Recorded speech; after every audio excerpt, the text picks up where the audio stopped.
It was already the year 2326 on Earth. The events took place on the territory of the Samhan Empire, on Mount Sorak. Loud cries were heard that someone needed to be grabbed, and the clatter of the running crowd sometimes even drowned out the voices. The guy ran at an incredible speed and wondered what he had done. His strength was running out. Beads of sweat were running down his face. His mouth was dry. He did not understand why they wanted to kill him. Someone shouted at the guy, calling him Kim Tae-ju to stop immediately. He didn't even think about turning around, as he ran a little further and ran out into a bright light.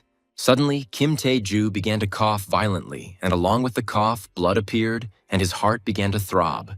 He fell to his knees right in front of the cliff, and one of the crowd addressed him again. The guy held the rank of junior lieutenant. The man asked him if he really thought he could escape without triggering another attack. This man, the platoon commander of the Sorak outpost, Senior Lieutenant Chang In-dong. Jang In-dong asked Kim Tae-jun if the chase was finally over. The guy began to nervously ask them what he had done to them and why they were chasing him. The commander said that the rejector was trash, adding that he should have died a long time ago. He asked him why he had to live to 29 just to get on Her Excellency's nerves. Kim Tae-jun's hands began to shake, and he asked the commander if he meant Honda Mitsui, to which Jang In-dong said that even if she was his stepmother, she was still his commander and asked him to watch his language. After these words, the commander immediately rushed straight at the guy, swinging his sword at him. Kim Tae-jun didn't expect this and was stunned, realizing that he was finished and had nowhere to go. At the last moment, the commander said with a smile that it was time for him to just die. In just a second, the sword was in the young man's chest, blood flying in all directions. Jang In-dong kept his hand steady as he extended the sword towards Kim Tae-jun. The force was incredible. Especially for the already very weak guy, he simply flew down straight from the cliff. Looking at the falling boy, the commander said that the Paju estate would be inherited by Lady Mitsui's 2 sons. With a laugh, he wished Kim Tae-jun a safe journey to the next world, and then the boy collapsed to the ground. About 300 years ago, on one of the days of 2026, that day was remembered by many. The whole world was shrouded in fear, even the sun went out, and the worst thing that could happen was that mana descended to the earth. As a result, 90% of humanity was wiped off the face of the earth. The climate changed, the cities fell into ruins, and thus civilization fell. And only after 300 years, the survivors adapted to mana and revived civilization. However, with the appearance of magical beasts and poisonous herbs mutated under the influence of mana, a new war began. As the war dragged on, a new social hierarchy formed, based on mana aptitude. Kim Tae-jun's father, an awakened master of the highest rank, Brigadier General Kim Un-bang. But Kim Tae-jun himself, although the eldest son, is a mana rejector, slowly dying from mana poisoning. He stubbornly strove to become immortal, but no matter how you look at it, this is not a heavenly abode at all. It looked like his family's estate, mixed with something quirky. From somewhere, a voice began to be heard asking if Kim Tae-jun knew where they were. Kim Tae-jun lay on the ground, completely wounded by Commander Jang In-dong's sword. Suddenly, he began to slowly open his eyes, not understanding why he did not die. Looking into the distance, the guy noticed a man walking towards him. The man used his magic to lift the boy from the ground and told him to show him his face. They looked at each other point blank, and it was clear from their faces that they were very surprised by something. The absolute demon of poison was a young and rather attractive, at first glance, guy named Tan Gong-ak. Everyone knew him. He was skilled in the use of small, sharp arrows and poison. Tan Gong-ak, head of the Sichuan Tang clan, the pinnacle of poison and hidden weapon mastery. There was a time when a demonic cult threatened to engulf the entire world. Tan Gong-ak was the one who dissolved the heavenly demon into a handful of toxic slime. He has the same soul as Kim Tae-jun. In his later years, he meditated to achieve etheric ascension. Etheric ascension is the shedding of the mortal shell to become immortal. It was then that the souls of Tanguk Aka and Kim Tae-jun became intertwined, as if they had become one. The moment they recognized each other, Tanguk Aka's memories flooded into him. The guy looked at the man and still couldn't understand how this could be, seeing himself in him. In exactly the same way, Tanguk Ak saw all the guy's memories, which also made him feel a little uneasy. Tanguk Ak began to say that Kim Tae-jun was he, only from the earth, but possessing the same soul. The man was perplexed, because a guy with such potential had been neglected all his life because of the shackles of rejection. Indeed, absolutely everyone made fun of him, even those whose status did not allow it. Tanguk-ak said that he now understands that this is their shared mental space. The guy was still completely bewildered, afraid to utter a word. Tangun-ak said that since they were essentially one person, he would give him his experience and knowledge. Kim Tae-jun closed his eyes, his whole body trembling, not understanding what was happening. The man said that if he trained with his knowledge, he too would become the sole ruler of his world. Finally, Tangun-ak told him to use his power to live as he saw fit. After these words, Kim Tae-jun returned to his reality, leaving the mental space. Opening his eyes, he replayed what had happened in his head, not missing Tangun-ak's words wishing him good luck. Suddenly, the guy came to a realization. He repeated several times the name of the person with whom he shared the same soul. He also knew that it wasn't a dream, because every bit of knowledge was still in his head. Kim Tae-jun began to try to get up. He slowly squeezed his hand, which was shaking very badly. He knew that if he wanted to survive right now, he had to master the technique that had made Tangun-aka an absolute master. A martial art that becomes stronger the more poison you absorb. His hand reached out to the strange plant and grabbed it tightly, trying to rip it out by the roots. Curling up, Kim Tae-jun slowly began to bite off small pieces. Out of habit, he found it difficult. He kept telling himself that he had to eat it no matter the cost, because he had to live. The boy was already thinking about what would happen if he managed to turn the poison into internal energy and form a poisonous essence within himself. Then he will be able to rebuild his body and break the shackles of the rejecter once and for all. A lot of anger appeared in him. He decided that he would survive at any cost and pay them back tenfold, starting with Chang In-dong. It was already quite dark when the soldiers continued searching for Kim Tae-jun, and the captain ordered that they make sure he was dead before leaving. The soldiers were perplexed, because they had seen him lying on the ground from the cliff, but they could not find him. Jang In-dong was furious, not understanding why they were taking so long to find just one corpse. One of the boys cried out that he had finally found Kim Tae-jun, but his voice was shaking badly at that moment. The guy sat there as if meditating, and the soldiers began to whisper, not understanding how he had managed to survive, noticing that he seemed different. Kim Tae-jun accumulated internal energy not through mana, but through poison energy. Chang In-dong screamed furiously that he shouldn't just stand there and look at him, but rather kill him quickly before things got complicated.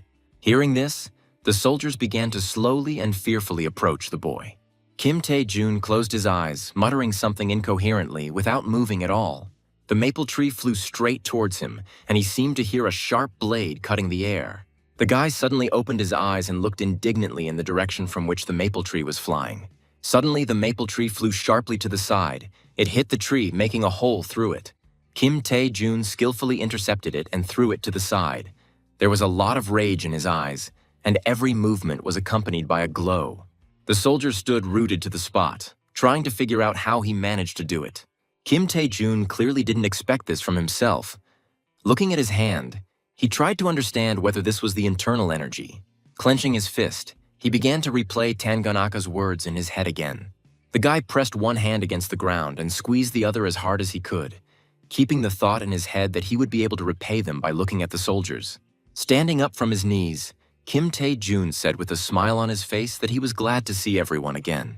Jang In-dong mockingly asked the guy where he got such confidence, adding that he didn't even have a mark. Kim Tae-jun found this quite funny and said it was a kind of awakening. Jang In-dong is currently a rookie, which is equivalent to a third-rate warrior in martial arts. Kim Tae-jun finally realized that there was nothing unusual about him when he asked the captain if he had finished his last words. The guy began to slowly pull his hand out of his jacket pocket. There were coins between his fingers. He waved his hand and said that he would now take back everything they had done to him. The captain asked with a smile if the boy had hit his head when he fell. Jang In-dong screamed that this time he would definitely finish him off and ordered the soldiers to attack him all at once. Kim Tae-jun realized that even though this was his first fight in this body, his mind was surprisingly calm. The guy decided that this must be it, all thanks to Tangun-aka's memory. He understood that even if the mana rejected him, the poison demon path still lived within him. Tae-jun fixed his gaze on his boss, collected his thoughts, and decided that he could handle it himself. The guy swung, using the poison blade technique, which meant only one but quite powerful cut. The coins flew off in all directions at high speed, hitting the very sides where the soldiers were standing and pierced their heads.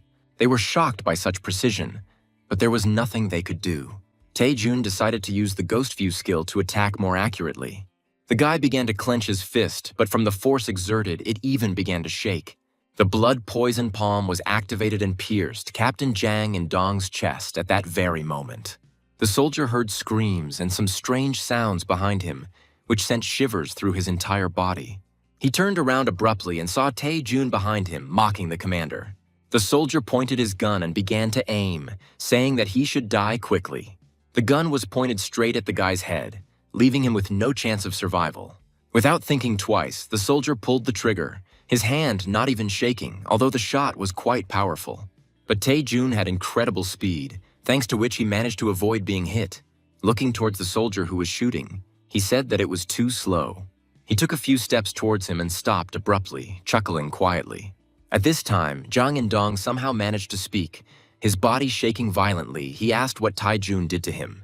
Tae-jun said sarcastically that even the awakened ones are powerless against poison. With the last of his strength, the commander again said that the guy had no mark and asked how he used these skills.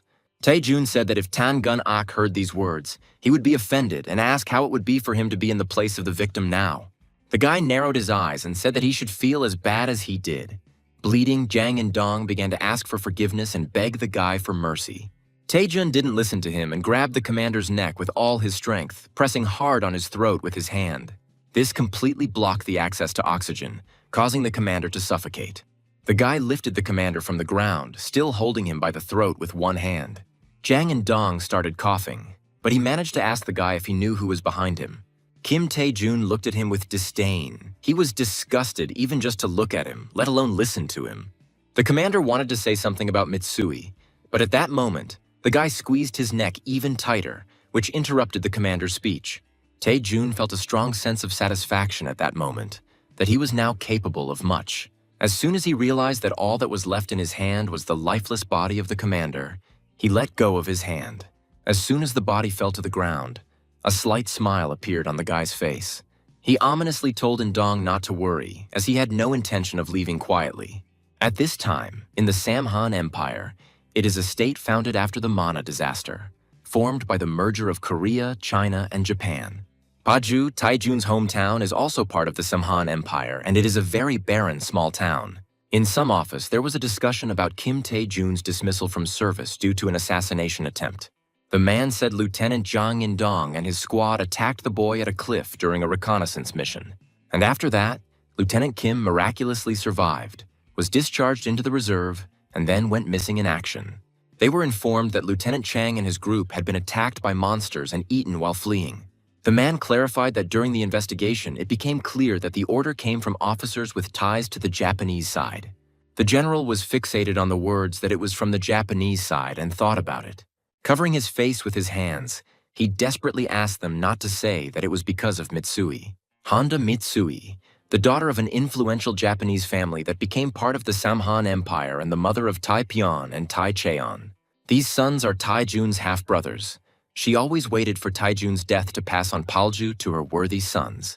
But since he died at the age of 29, did she really ask her father from Kyushu territory to organize an assassination attempt? Kim Un-bang thought that this was quite a serious matter, and Paju was now in a difficult situation. He understood that there was nothing left to do but simply hush up the matter. The general told the man that he understood everything and would sort it out himself, allowing him to leave. The man immediately headed out as soon as the door of the general's office was closed, and a slight feeling of excitement washed over Un-ban. He thought that Tae-ju was a rejecter. He would soon die from mana overload anyway. The general realized that it was better to turn a blind eye to this for the sake of Tai Pyeong and Tai Chan, who would inherit the territory. Looking out the window, Un-bang thought that he would never see Tae-jun again and decided not to look for him, leaving him to live freely. Meanwhile, Tae-jun arrived at the Jirisan Mountains, the border zone of magical beasts. The guy was delighted with the view that opened up. From there, the whole of Kure was at your fingertips. There was a man with him who was surprised that this was the first time Tae-jun had seen Kure from such a height. He asked the guy if he really knew almost nothing about this city. The man began to tell how 300 years ago, the free city of Kure was just a small town in the Republic of Korea.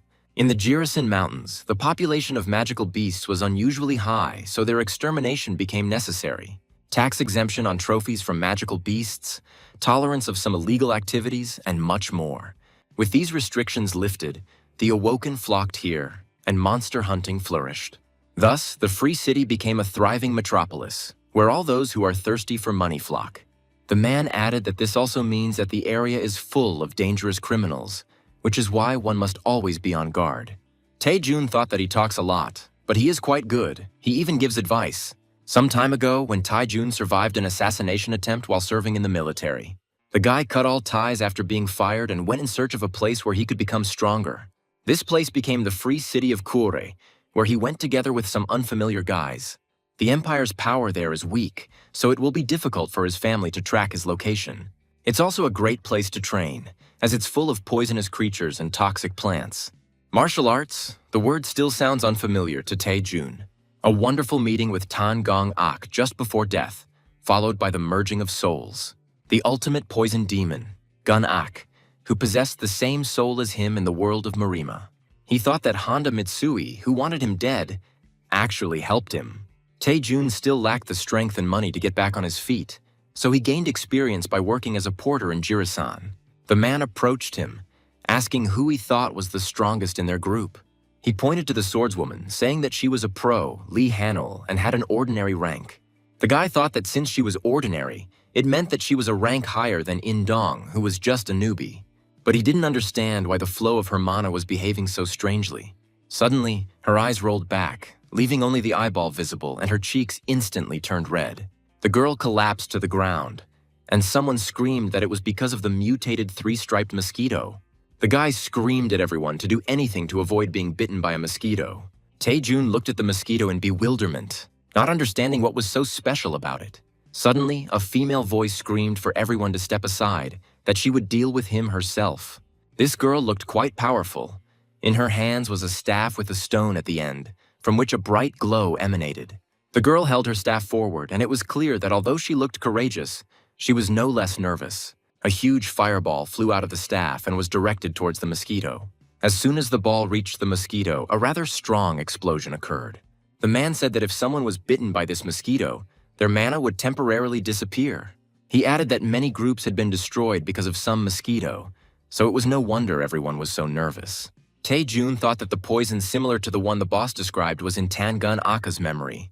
He thought that he should take this opportunity to test it with the poison spirit art. Tae-jun stared at Lee Hanul and asked if she was okay. Some guy looked at his hands, which were shaking a little, and said that this was definitely not the area where these mosquitoes should be. He told the leader that they didn't even have insect repellent suits and suggested retreating. The leader said that since Pro Lee had disconnected, he believed they had no choice. Suddenly, he heard something from the grass ahead and shouted for everyone to get ready for battle. A long-tailed rabbit, a magical beast at the very bottom of the food chain, appeared before our eyes. Everyone breathed a sigh of relief, realizing that it was just a small rabbit and posed no threat. The leader smiled and addressed the group, asking everyone to relax and prepare for retreat. Suddenly, the man's face changed. It was clear that he was very scared. The girl began to look through the guys and began to notice silhouettes. A shiver ran through her body. Huge legs appeared in front of them, causing the ground beneath their feet to shake slightly. They were huge orcs, with huge fangs and holding maces in their hands. Everyone started screaming in fear, not understanding where to go or what to do. The girl screamed that she needed a little time, asking to take the wounded and retreat. The boss turned to Tae-jun, shouting his name loudly and afraid to move from the spot. The guy told the boss to go ahead and he would stay with Lee Hanul. He added that there were too many orcs, so he should stay and help. Tae-jun gently placed Lee on his boss's shoulder and asked him to take care of her. The guy asked him to hurry up because there was no time, saying that he would just help a little from the side. The boss finally screamed that he would be back soon and threatened that he should not dare to die. Tae-jun watched what was happening and thought that their movements looked quite coordinated. The girl released a fiery spear, which successfully pierced one of the orcs. She turned around and noticed one of the orcs heading towards the porters. She rushed straight there to attack and block his path. Swinging her staff, the girl screamed for him to stay in place. She activated a wall of fire that prevented the orcs from passing anywhere. Tae-jun immediately covered his face with the collar of his jacket to avoid breathing in the smoke. Suddenly, his face changed dramatically, as if something had really scared him. The girl looked intently at the guy, who shouted at her to lie down on the ground immediately. She didn't understand what this was meant to mean, but one of the orcs was standing right behind her. At this time, on a small island called the Abode of the Immortals. On this island, there was a small body of water on which there was a building. There was Tan Gun-ak. It had already been a month since he got there, which would have been impossible if he hadn't met Tai-jun. He gained knowledge of the world called Earth through the fusion of their souls. This knowledge gave him new enlightenment, which was quite valuable. Then he achieved the etheric ascension he had been striving for so long. There was one big exception to all this, which he did not immediately realize. He could never have imagined that the Abode of Immortals would turn out to be a prison for idiots like the Masters. Gun-ak watched people flying on swords every day, thinking they were complete lunatics. These were the founders of sects, legendary masters. They are all absolutely the same. They are just animals who have lost all human form. Gun-ak spent so many years to end up in such a place. But still, that connection from the past led to this result, so it was worth looking for the positives. Gun-ak turned to Tai-jun with interest and asked how he was doing. He began to say that they had one soul for both of them, but due to various circumstances, he became the absolute master of Murim. Gun-ak hoped that Tai-jun could find happiness even now by using his power. In order for Tai-jun to surpass the masters he has seen, he needs to reach the 7th star of the Chaos Arts and the absolute poison spirit. With a smile, he said that if fate allowed, they would see each other again. But until then, he would look for something new that he could teach him. Understanding that I will have to work hard on this even while in this prison. His thoughts were interrupted by one of the masters shouting loudly about something. Gun-ak could not stand it and went straight to him, saying that he would finish him off right now. At the same time, realizing that the girl was standing still, Tai-jun jumped up. He grabbed her to save her from the huge orc. The girl did not expect this and screamed in fear. Tai-jun moved with incredible speed, a glow spreading from his feet along the ground. Tai mentally asked to be allowed to show her the technique of hidden weapons of mass destruction that he had just mastered. The guy jumped up and, after making a few turns, used the flying daggers technique. They began to pierce the orcs, and a loud roar came from them that could be heard over a great distance. Suddenly, all the coins flew high into the sky with a ringing sound, cutting through the air. Tai-jun landed and punched the ground. At the same moment, the coins fell. The guy didn't expect to finish them off with one blow, but the result impressed him greatly. He looked at the girl lying on the ground and thought about how he had been in such a hurry to save her that he had knocked her out himself. Tai-jun knew that people would definitely suspect something if they were killed by a porter without a single tattoo, and that could get back to his father. He decided that he needed to leave as quickly as possible before anyone came. Tai-jun couldn't believe himself that just a month ago he was an ordinary mana rejector. Taking the briefcase in his hands, the guy thought about cleaning it out before it was too late. He realized that hidden weapons techniques were inconvenient when it came to covering his tracks. Tai-jun remembered what Gun-ak had told him, that they would return on their own from the 7th stage, after discovering the missing coin. The guy started looking for the coin, not understanding where it could have gone because he was sure that it was close. Approaching one tree, he saw that the coin was stuck right in the trunk. As soon as Tai-jun reached out to pick it up, that same mosquito appeared out of nowhere. The guy began to watch him closely, trying not to move so as not to attract attention. But interest overwhelmed his reason. He quickly reached out and grabbed the mosquito. Unclenching his fist, he examined it and thought about what he had been told, that they did not live there. Tai-jun realized that this was the same mosquito that had bitten Lee Hanul. The mosquito was on the guy's palm. When its poison spreads throughout the body, his internal energy dissipates. But the awakened ones, on the contrary, in this case temporarily lose their mana. Energy-dispersing poison is a poison that temporarily disrupts the circulation of internal energy in the Dantian. Unlike that world, here it is a dangerous poison for which there is no cure. The boy realized that if he could figure out the composition of the poison, he could use Gun-ak to create something similar to an antidote. Tai-jun cried out that he had no choice but to taste the mosquito. Without thinking twice, the guy immediately put the mosquito in his mouth, closing his eyes. It was a little hard for him to decide to swallow it, but he managed to do it. But then he smelled money and decided that it would definitely make him rich. Tai-jun decided that he would have to check on him as soon as he got back. His thoughts were interrupted by strange sounds from the side. He slowly turned his head with displeasure. His eyes widened sharply. It was clear that he saw something that he had not expected to see. A huge orc stood before him, with armor and a huge double axe on his shoulder. The guy was shocked, asking himself where the elite orc came from. The orc's eye suddenly flashed red, and there were deep scars around the eye. Tae-jun realized that this was the awakened version of the magical beast he had only heard about in rumors. This wasn't even their usual habitat. He was perplexed by what was happening on Mount Chirasan. Suddenly, the orc swung and screamed, calling for Tae-jun to die. His hand dropped sharply and his huge axe sank into the ground. The orc began to aggressively and quickly pull the axe towards himself, cutting the ground. To avoid the blow, Tae-jun jumped high into the sky. He knew that with such power, the orc must be an expert rank. He knew there was a chance that no attack would even scratch him, so he decided to test the waters first. The guy used the art of flying daggers, and along with it, a single flash. The coins flew straight at the enraged orc, who was already looking up. As soon as the coins approached the orc's head, they began to shine brightly. Right before the guy's eyes, the coins simply cracked and crumbled into small particles. Tae-jun realized that even a single flash, the strongest of his hidden weapon techniques, had not worked. The boy wondered if the poison from his poisonous blood seal palm would be enough for him. The orc began to squeal even louder in response to the failure, preparing for the next attempt. Tae-jun stood in a stupor, not understanding why he was hesitating right in the face of the enemy. At that moment, he thought that if Tangun-ak saw this, he would seem rather pitiful to him. He realized that he had been too deluded when he dealt with those orcs so easily. The guy decided for himself that no matter what stood in his way, he would beat it until it fell. This is the path of the absolute poison demon. With this thought, he used the poisonous palm of the blood seal.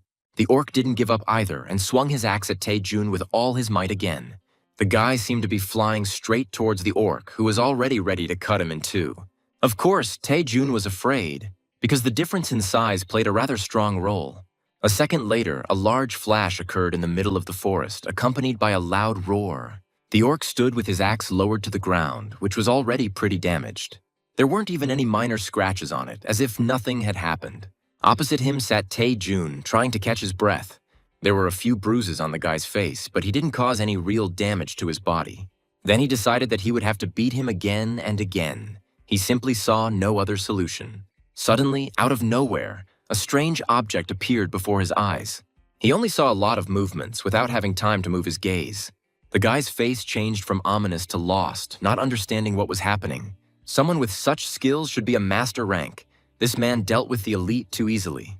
Tae-jun tried to come up with some excuse, since he didn't have time to clean up. The stranger pointed to the lying orcs and asked Tae-jun if he had done it. The guy asked how he was able to single-handedly cut down a horde of orcs, calling Tae-jun trash. In response, Tae-jun simply remained silent. He was not particularly pleased to hear this. The guy stood waiting for an answer, not taking his arrogant gaze away. It was Lee Jun-hak, a member of the Standing Committee of Kure City, captain of the guard, and master of the Nogodan Guild. Tae-jun was familiar with this disdain, the commanding tone, and the fighting power of a master rank, so he chose his words carefully. When Tae-jun was about to tell Jun-hak about himself, the boss came out from the side with two more guys. Tae-jun laughed and said that he was okay thanks to the gentleman who arrived on time. The boss didn't immediately understand who they were talking about and turned his head to the side in bewilderment. Lee Jin-hak said with displeasure that they should call the cleanup team and sort this whole thing out. Because Kure is a free city, it is governed by an autonomous committee rather than the imperial family. Lee Jun-hak is one of the 3 voting members of the Standing Committee and an awakened master. The boss told Tae-jun that porters like them had to pay tribute to this guild for their safety. Tae-jun bowed and thanked the master for saving him, and then introduced himself. Jun-hak asked about that. Does he really want to say that it was not he who killed all those orcs? Tae-jun said with a laugh that all the orcs were destroyed by the magician, immediately after which he passed out from mana depletion. The girl, walking towards them, said that the survivor was safe and that the cleanup team was already on the way. The master said that it was time for them to return, and turning away, headed deeper into the forest. But suddenly, he stopped abruptly, as if he remembered what he had not said. With a wicked smile, he turned to Tae-jun, saying that he would give him one piece of advice. The master told him not to make trouble, adding that if they met again under bad circumstances, he would not let him go unharmed. The boss immediately clarified that if Tae-jun crossed his path, his life in Kur would be over, and he should simply stay away from him. He added that he was only a captain of the guard on paper, but in reality, he took bribes from criminals to turn a blind eye to everything. The master goes on patrol only for the sake of appearances and to maintain his reputation. The boss offered to take their precious cargo and go down before it was too late. Tae-jun thought that if Jun-hak hadn't intervened, he would have been in real danger. He couldn't help but think that more than a month had already passed since the merging of souls, and it was unclear what he had been doing all this time. The guy felt incredibly ashamed and uncomfortable in front of Tangunak himself. Tae-jun decided that from now on, everything would definitely change, vowing that he would become much stronger. Kure is a free city. The urban infrastructure there is quite developed, but something was still missing. The most striking example is that despite normal hospitals, the city is dangerous, so doctors rarely visit them. And the few who do come usually turn out to be charlatans on the run, so the townspeople try to avoid them. As a result, the number of pharmacies began to grow naturally. Pharmacists can prescribe and sell medicines approved by the Ministry of Food and Drug Safety. Ultimately, buying a drug with a proven effect makes much more sense than trusting a dubious hospital. That's why Tae-jun came there to sell the antidote for the mutated three-striped mosquito. The guy spent a whole month in his free time collecting ingredients, and at night he perfected his martial arts. The preparation of the antidote required the finest control, so the third level of poison spirit art was essential. He understood that if he pulled off this deal, he wouldn't have to worry about money anymore. Tae-jun collected his thoughts and entered the nearest good pharmacy. The girl at the cash register greeted him quite nicely and invited him in. She asked what he was interested in, but Tae-jun only asked if the owner was there now. The girl did not expect such a question and sharply turned her head in his direction. Tae-jun said with a smile on his face that he came to the pharmacy not to buy, but to sell. A man standing to the side heard this and almost dropped the box on the floor. To avoid attracting attention, he pretended to have a sore throat. Turning around, the man said he was the owner, Baek Hong-pyo, saying he could talk to him. Tae-jun reached into his bag, saying that he was there because he wanted to sell the medicine he had made himself. Baek Hong-pyo let out a sigh of despair, realizing that this was just another huckster. The man immediately turned away and said that he was not interested, that if he wanted to earn money, he should go to the job market. Tae-jun didn't lose hope and took out a jar, saying that it was an antidote for the mutated three-striped mosquito. Without listening to the end, Baek Hong-pyo was about to say again that he was not interested when he suddenly stopped. He slowly turned his head and asked the guy what this antidote was for. Tae-jun chuckled at first, handing over the bottle. He repeated that it was for mosquitoes. The man stared at the guy, thinking he was just joking. Tae-jun said that this antidote should be taken orally and can even be drunk beforehand. The guy threw the bottle into Baek Hong-pyo's box and clarified that the effect lasts for 10 hours. The man, of course, listened to him attentively, but as soon as Tae-jun fell silent, the owner immediately turned red with anger. He started shouting that if he was going to scam someone, he had to at least lie plausibly. This didn't bother Tae-jun at all. He just said that there were 2 more bottles on the counter. Holding a business card in his hand, he smiled and told Baek Hong-pyo to check them out and contact him if he was interested. Putting his business card on the counter, he said menacingly that they had until midnight. Finally, he said that if they did not answer him by that time, he would take the antidote to another pharmacy. There was a deathly silence in the pharmacy. Baek Hong-pyo stood motionless. He was shocked by what he heard and thought that Tae-jun was just crazy. A certain man reached for the bottle with delight, realizing that this was a much-needed antidote.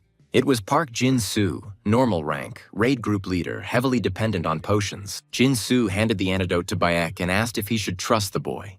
The owner grabbed the bottle of antidote and said he wasn't at all sure. Holding it up, he said sarcastically that they would know when they checked it. Baek didn't have much hope, but Tae-jun's incredible confidence didn't give him any peace. His thoughts were interrupted by the girl's scream, asking Puck to stop. Turning around, the man saw that the boy was drinking the antidote in one gulp. Having swallowed it, the guy stood in bewilderment, thinking that it was ordinary water. Hearing this, Baek was stunned, not understanding how this could be, because Tae-jun was quite convincing. He asked the guy if he really didn't feel any therapeutic effect. The guy said that if it were an antidote, he would have felt at least some energy, but it was just water. He threw the empty bottle into the trash, saying that he checked everything and that the guy was a scammer.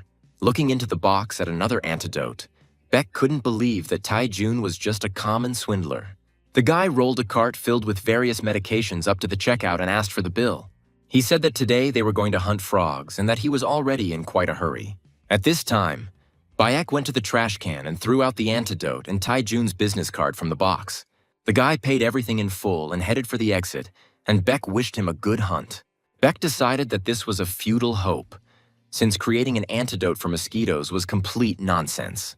After some time, Park Jin-soo was already on a frog hunt. A saber-toothed marten appeared out of nowhere on their way, eager for a snack. Jin-soo strengthened his shield, not understanding where she came from or why she appeared here. The girl screamed and swung her sword with all her might to strike. She shouted to the leader that the rear was clear and now was the time to retreat. The girl added that she was also poisoned by mosquito venom and felt like she was about to be paralyzed. Jin-soo asked the girl to be patient for a little while, adding that as soon as they killed this creature, everything would be over. Suddenly, something abruptly distracted the guy from the conversation. Turning his head, he began to hear some strange sound. Jin-soo saw a mutated mosquito right in front of his face. He knew that if he was bitten again, the additional dose of poison would dissipate his mana and paralyze him. Looking back, Jin-soo realized that if he fell now, the entire group would die. The area was infested with mosquitoes, so they even prepared protective suits, but his shield began to weaken. It dawned on him that a saber-toothed marten had suddenly appeared out of nowhere right where he had been hunting frogs. Their protective suits were completely destroyed in the blink of an eye. Jin-soo realized that as the leader of the group, he should have been more careful, but he gave in to panic and ended up getting hit himself. After being bitten by the mutated mosquitoes, they naturally tried to retreat. But it was the martens that blocked their escape route, forcing them to fight to the death. If only they could kill this creature, everyone would survive. But there was little hope left. Jin-soo stood rooted to the spot, trying not to even move, and it was clear how scared he was. The marten took off from the ground and was ready to attack, releasing its sharp claws. Suddenly, something hit the shield sharply and quite strongly, piercing it and causing it to crack. It was a marten's tail, and it was so sharp that the shield immediately shattered into small pieces. Jin-soo found it rather strange that only the shield reinforcement was destroyed. He realized that he had not lost his strength, and besides, he still had mana. The guy immediately remembered the situation from the pharmacy, where he tried that strange antidote. Jin-soo thought that it was real and told himself that he should pull himself together. With these thoughts, the guy immediately grabbed the hilt of the sword, preparing to attack. He immediately rushed to run straight at the marten flying at him, which stretched out its paws with sharp claws forward. Jin-soo realized that if the antidote really worked, then he definitely had a chance. After the active fight, the guy immediately went to the pharmacy, where he drank the antidote. Although his strength was running out, he understood that he had to tell Beck about what had happened. As soon as he entered, he immediately screamed, calling for the owner. Beck immediately said that they were already closed, but he recognized Jin-soo by his voice. The guy started shouting to ask how much that morning antidote cost, saying that he would buy everything he had. The next day, Tae-ju went to the most famous market in Gure. The shouts of merchants could be heard from everywhere. The loudest of all was the meat seller, shouting that this was exactly what was needed for male potency. A little further on, a man shouted that he was taking orders for armor made from the shell of a magical beast. Tae-ju saw such a huge market for the first time. His eyes darted in different directions. As he went further, he realized that taking a day off was definitely a wise decision. To make an antidote for mosquito poison, it was necessary to reach the 3rd star of the poison spirit art. This is because one must be able to masterfully control internal energy in order to extract medicinal components from herbs. Perhaps because Tae-ju overexerted himself, the poisonous essence overload occurred after reaching the 3rd star. This is what brought him to a state where he simply needed rest while he processed the poison. That day they met with Beck, who anxiously asked them to sign the contract. Tae-ju, with a sly smile on his face, asked him if he was really satisfied with the effect. Bayek said that this medicine would revolutionize the hunting of magical beasts in the Jiri Mountains. The man was only interested in whether the guy had enough supplies and how much he could provide. Tae-ju said more seriously that he had approximately 60,000 bottles. Adding that, of course, he could immediately launch additional production. Beck handed over the contract and said that he had set the purchase price at 10,000 won per bottle. Tae-ju replied that these were quite good conditions, despite the fact that the actual cost price did not even reach 100 won. Beck also clarified that after deducting 10% tax, the first delivery would cost 27 billion. The guy offered the man to supply the antidote exclusively for a year at 35,000 per bottle.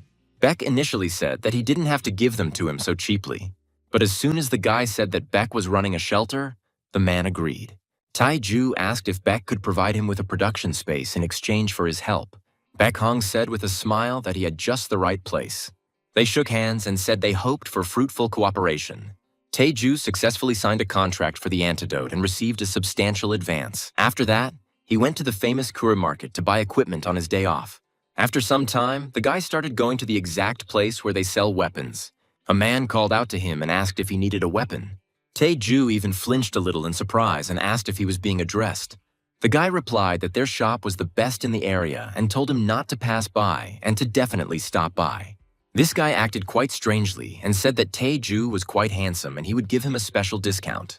Taiju felt uneasy from these words and immediately replied that he definitely didn't need anything. Just as he was about to leave, someone suddenly put a hand on his shoulder and squeezed it. It was that strange guy who asked if he would even look at the goods. Taiju thought that since he didn't have any tattoos, this guy was just an ordinary blacksmith, but he was quite strong. The thought crossed his mind that he might be a hidden master. This guy still managed to drag Taiju into his shop where he made all the weapons with his own hands. Taiju couldn't help but think that this guy was acting rather strangely. He realized that this was not empty boasting and decided that he should not judge by clothes in the future. Taiju asked him if he could make 100 daggers and handed him a piece of paper. It was an instruction manual for making willow leaf daggers, and the boy began to examine it carefully. The guy said that in order for them to deal damage when thrown, mana steel would be a suitable material. Taiju wasn't entirely interested in his reasoning and immediately asked if it was possible to make such daggers. The guy said it would take time because he didn't have many materials. He added that considering the cost of materials, labor, and a discount for its beauty, it would come to 250 million won. Although Taiju thought it was quite expensive for disposable hidden weapons, he said he would pay the entire amount at once. The guy finally said that he would send the samples as soon as they were ready. As he was leaving, Taiju reflected on how he had managed to get the daggers easier than he thought. But he still had to find the armor. He wanted to carry a lot of poisons and hidden weapons in his clothes, just like Tan Gong Ok did. Everyone reacted rather strangely to Taiju. Some turned around and just looked, while others even laughed. The guy wanted to find something modern, armor that could be worn instead of a robe. While he stood there lost in thought, someone called out to him quite loudly. The girl from the boutique said that new armor made from the skin of magical beasts had been released, and they already had coats. This interested the guy, and he thought he could wear it instead of a coat. At this time, in the Samhan Empire, in the same free city of Kure, the city was filled with people and a huge number of different types of transport. Two girls watched a huge and luxurious castle from a vehicle. One of them said that it was a fortress city in 2325, which reeked of vanity. Another added that only the rich, high-ranking awakened administrators or council members could live there. One of the girls was the heiress of the Baekdu group, a military academy cadet, Jong Yeon-hee. The red-haired girl mocked Yeon-hee for coming to Kure for a fox fur coat. Yeon-hee immediately said that this armor has excellent durability, and it is also cool in the summer and warm in the winter. The girl agreed, saying that then it really was a rare material that you couldn't find even with fire. She added that the chairman sent her a black card and told her that she could have whatever she wanted. The bus announced that the next stop was Kure Market and asked passengers to get ready to get off. As soon as Yeon-hee came out, she said that she should go to the boutique right away because she couldn't wait to see the coat in person. At that moment, Yeon-hee and Taiju crossed paths in the boutique with the same goal. The girls became wary when they saw the guy. They hoped that he hadn't come for the same coat as them. A cute girl approached Taiju and greeted her at the Flame Boutique. The girl recognized the guy and even said his name, which made the guy feel uneasy, and he asked her who she was. The girl said that she was a mage in the same group as him when they were attacked by orcs. Taiju remembered her and asked what she was doing in this boutique now. The girl said that this was her main job, and she went on that raid as a part-time job. Taiju felt a bit uneasy. He told her to take care of herself and that he had to go. He then had to give her all the credit for hunting orcs, so as not to attract unnecessary attention to himself. He decided it was best to avoid her until she started asking him about that day. But before he could leave, she grabbed his hand. The girl looked at him and asked if it was really he who saved her back then. She said that at the Nogadan Guild, she had to admit that she had passed out from mana exhaustion. Taiju said that she was apparently mistaken, because he, as an ordinary porter, could not kill the orcs. The girl said that she was still grateful to him, because she was able to take the bodies of the leader and her lover. Taeju looked at her and didn't understand what to do now, feeling a lot of tension. The guy understood that he was driven by a selfish desire to test his techniques. The girl, wiping away her tears, apologized to him, saying that she did not want to put him in an awkward position. The red-haired girl cried out in displeasure that they couldn't wait any longer. The girl panicked and asked them for forgiveness, turning sharply in their direction. She suddenly fell to her knees. Her body was shaking. She could barely string together a couple of words. She began to apologize to Yeon-hee, saying that she was very sorry, but she could not sell her this coat. Of course, Taeju heard about this and pricked up his ears to listen to their conversation. The red-haired girl was furious, saying that it was very difficult for her mistress Yeon-hee to find time to come to them. The girl, sobbing, said that now she needed this coat for another purpose. She added that she would compensate them separately for any inconvenience, repeating several times that she was very sorry. The red-haired girl tried to say something else, but Yeon-hee held out her hand and said that they should stop there. She started to leave, saying that I just had to accept it and leave, adding that they had already been told that they had found another use for it. Taeju felt uneasy and asked if it was an important client, adding that he had caused her problems. The girl immediately said that everything was fine and that she should apologize for shocking him so much. The guy asked her why she decided so abruptly not to sell the coat, to which the girl laughed. She said that he was probably often called a slowpoke because he still didn't understand what was going on. Without waiting for an answer, she smiled and said that she was giving him this coat. The guy froze in place, not understanding how to react to this because he could not have expected this. The girl told him to consider the silver fox fur coat a gift for saving him. Taeju said he couldn't accept it, saying he didn't save her with good intentions. The girl said that it didn't matter because the most important thing was that she survived. She added that if it bothered him so much, then next time he needed to save even more people so that they wouldn't lose their lives. The guy felt uneasy, realizing that no one had ever thanked him so sincerely. He was constantly criticized, and this situation stunned him because he did not help her out of good intentions. But Taeju soon realized that this wasn't such a bad feeling. The guy agreed with her, saying that if she insisted, he would gratefully accept the coat. The girl said she felt a great sense of relief, and they began taking measurements. At this time, in the abode of the immortals, a certain man was floating in the air and simply laughing. But his laughter quickly turned to rage at how bored he was. This is an immortal sword, Dongbin. He told himself that there was absolutely nothing to do in this damn monastery. They say that everyone there looks the same, clothes, beard, and white hair. He watched everyone, and his indignation knew no bounds. However, he noticed one who stood out a little. He was talking about a guy from the Tang clan who also came from Murim, but he was the only one who looked different. Dongbin noticed that he changed his hairstyle, because this is his style from another world. He trimmed his beard and even sewed clothes. He thought about asking him to teach him how to sew clothes, hoping that it would add some variety to his boring everyday life. He let out a heavy sigh and quickly decided that he would go to him right now. Dongbin decided that in exchange for some valuable thing, he would gladly teach him how to sew. From his bosom, he took out the heavenly peach of longevity from the abode of immortals. At this time, in the city of Kure, after long measurements, Taeju went on further. He found himself in a strange room. From some of the many rooms, a green glow emanated. Taeju was right there, and for some reason he dipped his hand into the water. And immediately after this, he exclaimed that everything worked out just as he had planned. Taeju took his headphones out of his pocket and carefully inserted them into his ears. He called Baek Hongpyo and said that he had finished preparing the concentrated solution. Baek said excitedly that supplies were almost running low and asked when he could send the solution. Adding that the rumors about the cure spread instantly, people rushed in crowds, causing real chaos. Baek also said that the resellers had also become brazen, so the supplies ran out very quickly. Taeju told Baek to announce that the supplies would be regular and suggested a limit of no more than 2 bottles. Baek agreed, saying demand is so explosive that counterfeits could appear faster than expected. Taeju didn't care at all. He said that everything would be fine. He said that someday it might be possible, but now it is out of the question. Baek said they would try to hold out by controlling sales volumes. Taeju said that packaging takes longer than production, adding that he hasn't been home for a week because of it. Some children approached the very room where Taeju was, wanting to see what was going on there. The boys said that there was just a tramp who stole their secret base. Suddenly, right before their eyes, the handle began to spin. They screamed because it was unexpected. As soon as the door opened slightly, smoke began to spread out from the room across the floor. Tae-ju was already standing in front of them, and behind him there was a bright glow, which looked even more frightening. The boy winked at the children and greeted them with a wide smile. It looked really quite scary, and the children started screaming in great fear. They started running away, saying that it was a ghost, not some kind of tramp.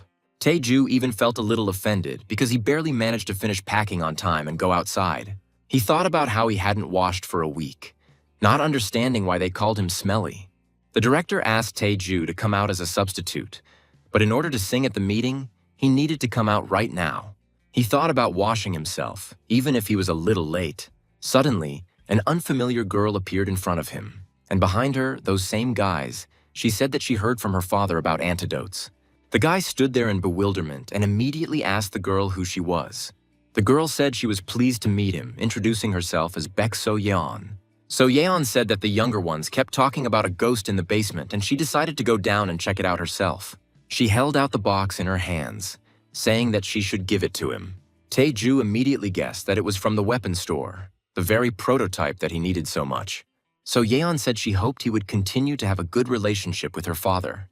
As she was leaving, she asked him to stop by the cheap one on the ground floor before she left. Tae-ju thought about checking his weapon first and then going to wash himself. Upon opening the box, my eyes immediately fell on a small note lying on top. It contained a message from the guy where he called Tae-ju dear and asked to test the daggers in action. This note sent shivers down Tae-ju's spine, and his hands shook involuntarily as he immediately tore the note apart. Exhaling heavily, the guy reached for the long-awaited daggers. He immediately realized that the thing looked decent and the dagger was definitely sharp and durable. After tossing the dagger a few times, Tae-ju noticed that the weight and balance were also just right. The guy decided that since the willow leaf dagger turned out so well, he was already eagerly awaiting the finished cloak. The girl then said that she would give it to him for free and would contact him when everything was ready. Time was running out, but remembering So-yeon's words, I decided it was still worth taking a shower. After some time, Tae-ju went to the border zone of monsters, to the Jirisan Mountains. Everyone was already assembled and were waiting only for Tae-ju, who was already standing to the side. Noticing the director, the guy walked towards him and screamed, indicating that he was there. The director was glad to see him. Since the situation was hopeless, the guy he was replacing had suddenly disappeared somewhere. He said that Tae-ju had arrived just in time, thanking him for coming despite the urgency. Tae-ju said that there was no need for gratitude, since the director had helped him well, and for him this favor was a trifle. Someone shouted at him that he was a lousy porter, that he had arrived last and should have come up straight away and apologized. It was Kwon Dong-seok's raiding party member, Jang Won-jun, who was still a rookie. Tae-ju then told the guy that he was overstepping his bounds since he wasn't late for the appointed time, so he didn't have to apologize. Won-jun cried out that Tae-ju must be a simple adapter, so he shouldn't hope for anything. It's so stupid. Tae-ju thought about how it had become clear to him why he had come here as a replacement, and it was no wonder why everyone was running away.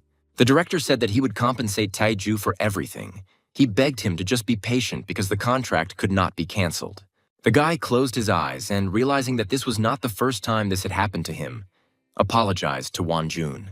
Won-jun turned away and said that he was just lucky because he was about to cut something off for him.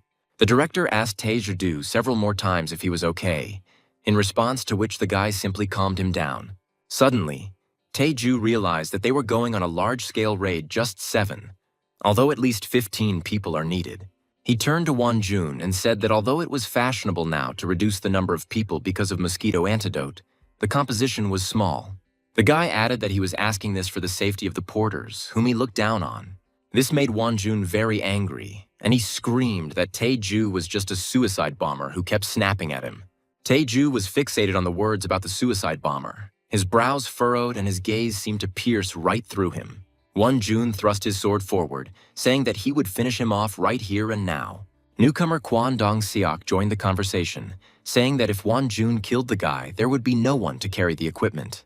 Won-jun said that the porters in Kure must have gotten lax because he had never heard such a thing from any lousy porter. Dong-seok hugged Won-jun and said that at this rate, Tae-ju might also run away if he continued. Tae-ju was filled with anger, and he couldn't stop thinking that they should just be killed instead of enduring them as he had done before. The director ordered everyone to take the antidote because time was running out and they had to move. He approached Tae-ju and said that he felt like he had asked him for an unnecessary favor this time and that he was sorry. He also added that the hunt would take place in the area of the bladed martens, but thanks to the antidote, the number of people had been reduced. The director held out the antidote in his hand, telling the boy to drink it down to the bottom as he had brought a separate portion for him. At that moment, Taeju thought about how the power he now possessed had led him to new changes. He remembered the girl's words asking the guy to save more people next time. Taeju realized that since the number of people dying from raids had decreased, he would be able to save more people with his power. Immediately, a silhouette appeared in his head, where the newcomer was trying to humiliate him, not representing anything himself. Having met those guys, Taeju had already lost control of his unbearable killing urge twice. He guessed that the reason was because of Tangun Aka, or more precisely, because he was an absolute poison demon. His nature is to kill absolutely everyone he doesn't like, not forgiving even minor offenses. Taeju didn't hide the fact that he was completely sure that Tangun Aka had a poisonous heart. This meant that his heart merged with Taeju's heart, and this was for the best, because he was too weak to survive in such a world. Having thought everything over, the boy approached the director with a request to stay closer to him during the raid. He was insistent, saying that he was not joking and was absolutely serious in his words, because from the very beginning he felt something from the depths of the forest. Pausing slightly, he realized that it was a ferocious killing intent that was directed at them. At this time, in Murim, in the Juga clan, everything was on fire. The sky was invisible because of the smoke. There was ash everywhere. Someone coughed quite loudly, as if trying to attract attention. Another man heard a male voice above him and looked up in confusion. It was Juga Chong, yelling at Tangun Aka for raising his hand against them, asking if he had gone crazy. Tangun Ak replied menacingly that it was shameless of him to speak to him like that. He cried out that everything's secret had become clear, how Juga Chong and his clan had secretly conspired with the demon cult. The man started shouting that this was all slander, because they were one of the 5 great clans. Tangung Ak cried out that they were the henchmen of the demon cult, always pretending to be innocent. These words shocked the man. A strong tremor ran through his body, as if Gun Ak was doing something to him. Gun Ak giggled and asked Juga Cheon if he wanted to say hello to his son. Speaking of which, he slaughtered innocent people and used their blood to create demonic blood pills. Looking at the man, Gun Ak asked him if he still considered his words slander.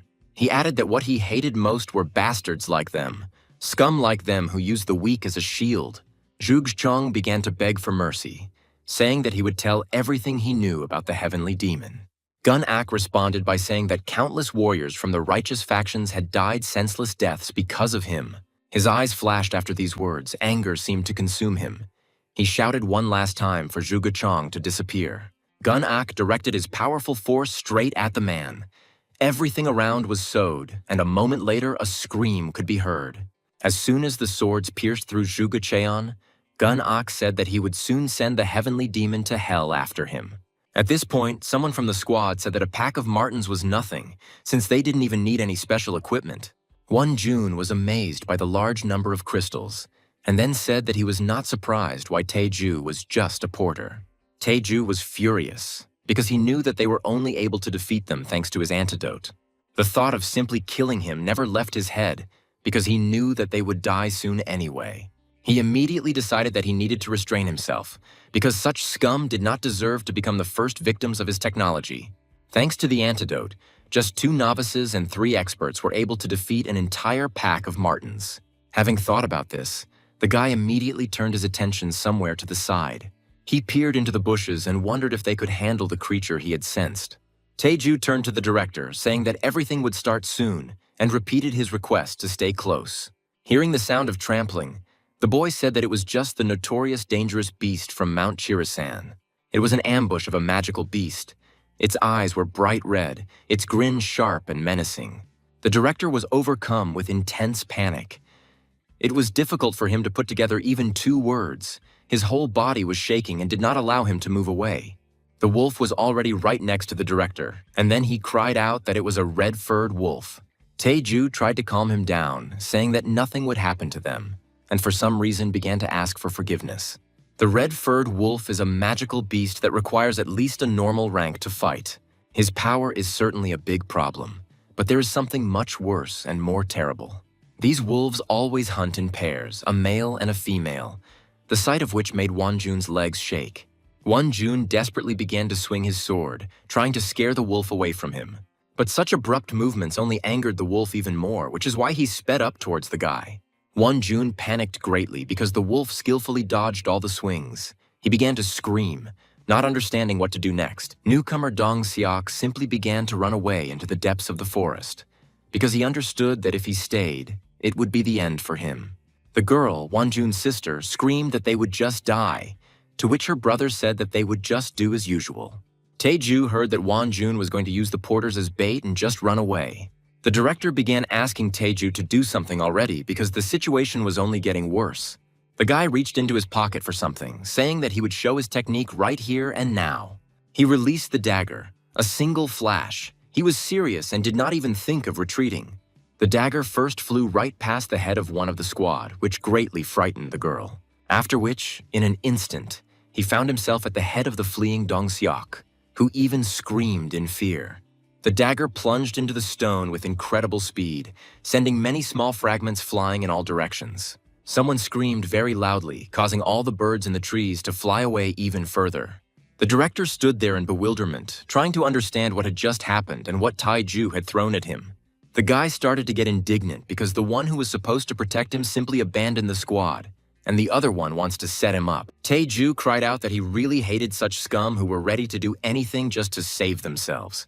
The dagger grazed Jun's ear. Blood flowed down his face, and he simply stood rooted to the spot. Something suddenly caught the guy's attention.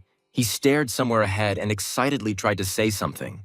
He noticed a dead wolf lying on the ground and began to ask when and who managed to kill it. The director began to ask Taeju how he managed to catch the wolf with just one blow. The female wolf began to growl loudly and slowly approached Taeju, her eyes filled with rage. Taeju immediately walked towards her, loudly telling her to shut up and not make another sound. He walked along saying that he was in a very bad mood and that if she took even one step, she would die immediately.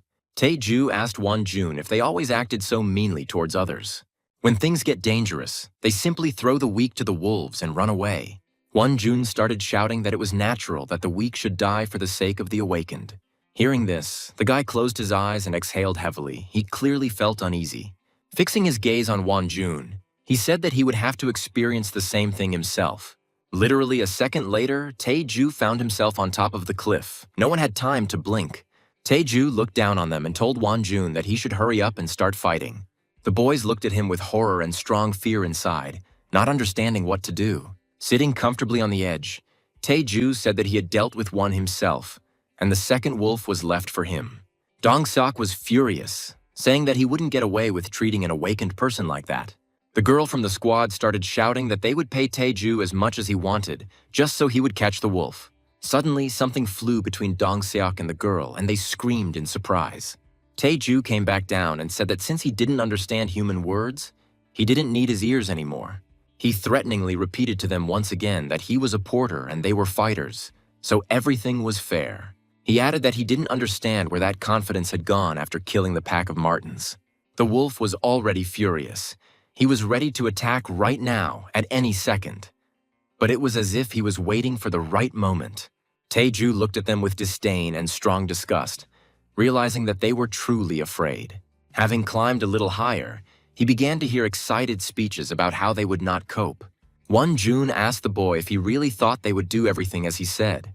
Taeju thought about it and decided that they must have completely different plans, which made him even more angry. Suddenly, Jun grabbed the sword with both hands and shouted for everyone to run away.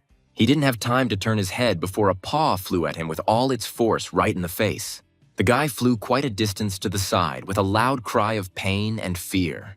Dong Seok started shouting that he would just kill the stupid porter Taeju as soon as he got to him. He slowly turned his head to the side, and right next to him, the wolf's huge mouth opened. Jun started shouting that they needed to run away immediately, that they wouldn't cope and would die.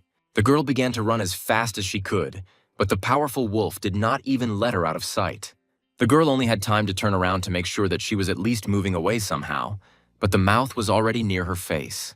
The wolf, without thinking, immediately bit her throat, tearing her body into small pieces, enjoying every bite. The wolf began to turn his head in different directions, scattering pieces in different directions. His eyes seemed to emanate rage into the air, He was insanely angry and ready to attack again and again. He stared off to the side as if taking aim at his prey. The director began to panic and shout to Tae-ju that the monster was heading straight for him. The guy said with displeasure that if he had just left, he would have left him alive, adding that even after he had clearly demonstrated the difference between them, he was still confident. After thinking for a few minutes, the guy decided that it was time to come down to earth, to everyone. He was flying down very quickly as if he was about to crash, and suddenly he screamed that he wanted to die. Tae-ju directed his power at the wolf using double palm blood poison, which greatly angered the wolf. The leaves of the trees and stones swirled like a whirlwind, and everything was accompanied by a bright green glow. The director suddenly cried out that he had not seen a coat of arms on the guy, so he decided that he was, at best, a candidate. He immediately remembered the huge orc that the magician had supposedly killed, but he realized that Mr. Kim had lied to hide his power. Tae-ju went to the director and said that he enjoyed stretching his legs after working long hours making medicine. Suddenly, the director threw himself on the ground, hiding his face, and began to beg the guy for mercy. Tae-ju felt awkward about this and asked him why he wanted to kill him. The director, hearing this, raised his head with relief to look at the guy. The guy started to worry about him and started asking if he was injured and if everything was okay. After making sure everything was fine, Tae-ju asked the director for a small favor for him. Tae-ju fixed his menacing and intent gaze on the man and began to speak slowly. He said that the director did not see anything at all about what was happening and whose doing it was. The director didn't even ask any unnecessary questions. He immediately said that he had already forgotten about everything. The torn corpses of the guys from the detachment lay on the ground, but Tae-ju did not feel any pity when looking at them. He knew that if they didn't remove the bodies, the monsters would definitely take care of it. Tae-ju kept repeating the same phrase, that those who use others as a shield to protect themselves definitely deserve to die. Some time passed, and loud and emotional showdowns took place in the Cure Fortress, at the pharmacy headquarters. Someone banged on the table, indignantly complaining that their sales had been cut in half. He shouted that since the antidote had gone on sale, everyone was going to Beck's store, and while they were there, they were buying other medicines too. Adding that in the meantime, they are simply sitting idle, and this shop should have been crushed a long time ago. Another man, Oh Nam-bok, said that Bayek's pharmacy was the only one that no one could reach. Gil-ho replied that it was because of the self-government committee who were protecting Bayek because he was feeding orphans. Nam-bok angrily replied that they were all too busy to solve this problem. Jo Hoon-seok told Lee Gil-ho to calm down, adding that he argues every time they meet. Hoon-seok suggested stopping the empty talk and sharing the results. Gil-ho said that Kure Nuri failed to create a copy of the drug just like New Horizon. Nam-bok intervened, saying that they would eventually make a copy, that it was just a matter of time. Gil-ho cried out that the problem was what was happening now. There was a high chance of going bankrupt while they waited. Then, Hong Seok said with a smile that the committee was a serious hindrance and began to insist on proceeding as usual. Gil-ho said with a mischievous smile on his face that this was exactly what he wanted to hear from the director. He also asked if they had finished their investigation, after which he smirked and pressed the button. A photo of Tae-ju appeared on the screen, along with information about him, even the fact that he was discharged into the reserve with the rank of officer. Nam-bok immediately said that if his father was a general, it meant that this guy was a master. The director said that no one should rush to conclusions because this was superficial information, and now he would show the real story. He said that Tae-ju only joined the military after he was kicked out of his home, and his half-brothers wanted him dead. Gil-ho immediately said with a smile that it was a good thing that he had cut ties with his family. Hoon-seok said that if they offered more, they could take over the distribution rights, adding that if he refused, they might see someone's blood for the first time in a long time. Samhan Empire, in the main building of defense against the monsters of Jirisan. Someone knocked persistently on the office of the commander of this corps, and a menacing voice allowed entry. A guy put his hand to his head and said that he was ready to report the information. He said they received information from the Kur Local Government Committee. The commander looked at everything and said that he heard rumors that Tae-ju was the eldest son who rejected Mana. He realized that since he was the son of a general and a former soldier, they might be able to request supplies. The commander thought that if they got the antidote, they would be able to begin a large-scale cleanup before the wave of monsters arrived. This is the commander of the Monster Defense Corps, Lieutenant General Oh Jin-hyun. Jin-hyun ordered that Paju Province be contacted immediately and that he wished to speak with Brigadier General Kim. In General Kim Un-ban's office, a man loudly told someone that he was ordering destruction. The man hung up the phone abruptly and rather aggressively, exhaling heavily. Honda Mitsui immediately said that they say that even a worm has pride. She indignantly asked Unban about when Taiju had managed to learn everything since he was always sick.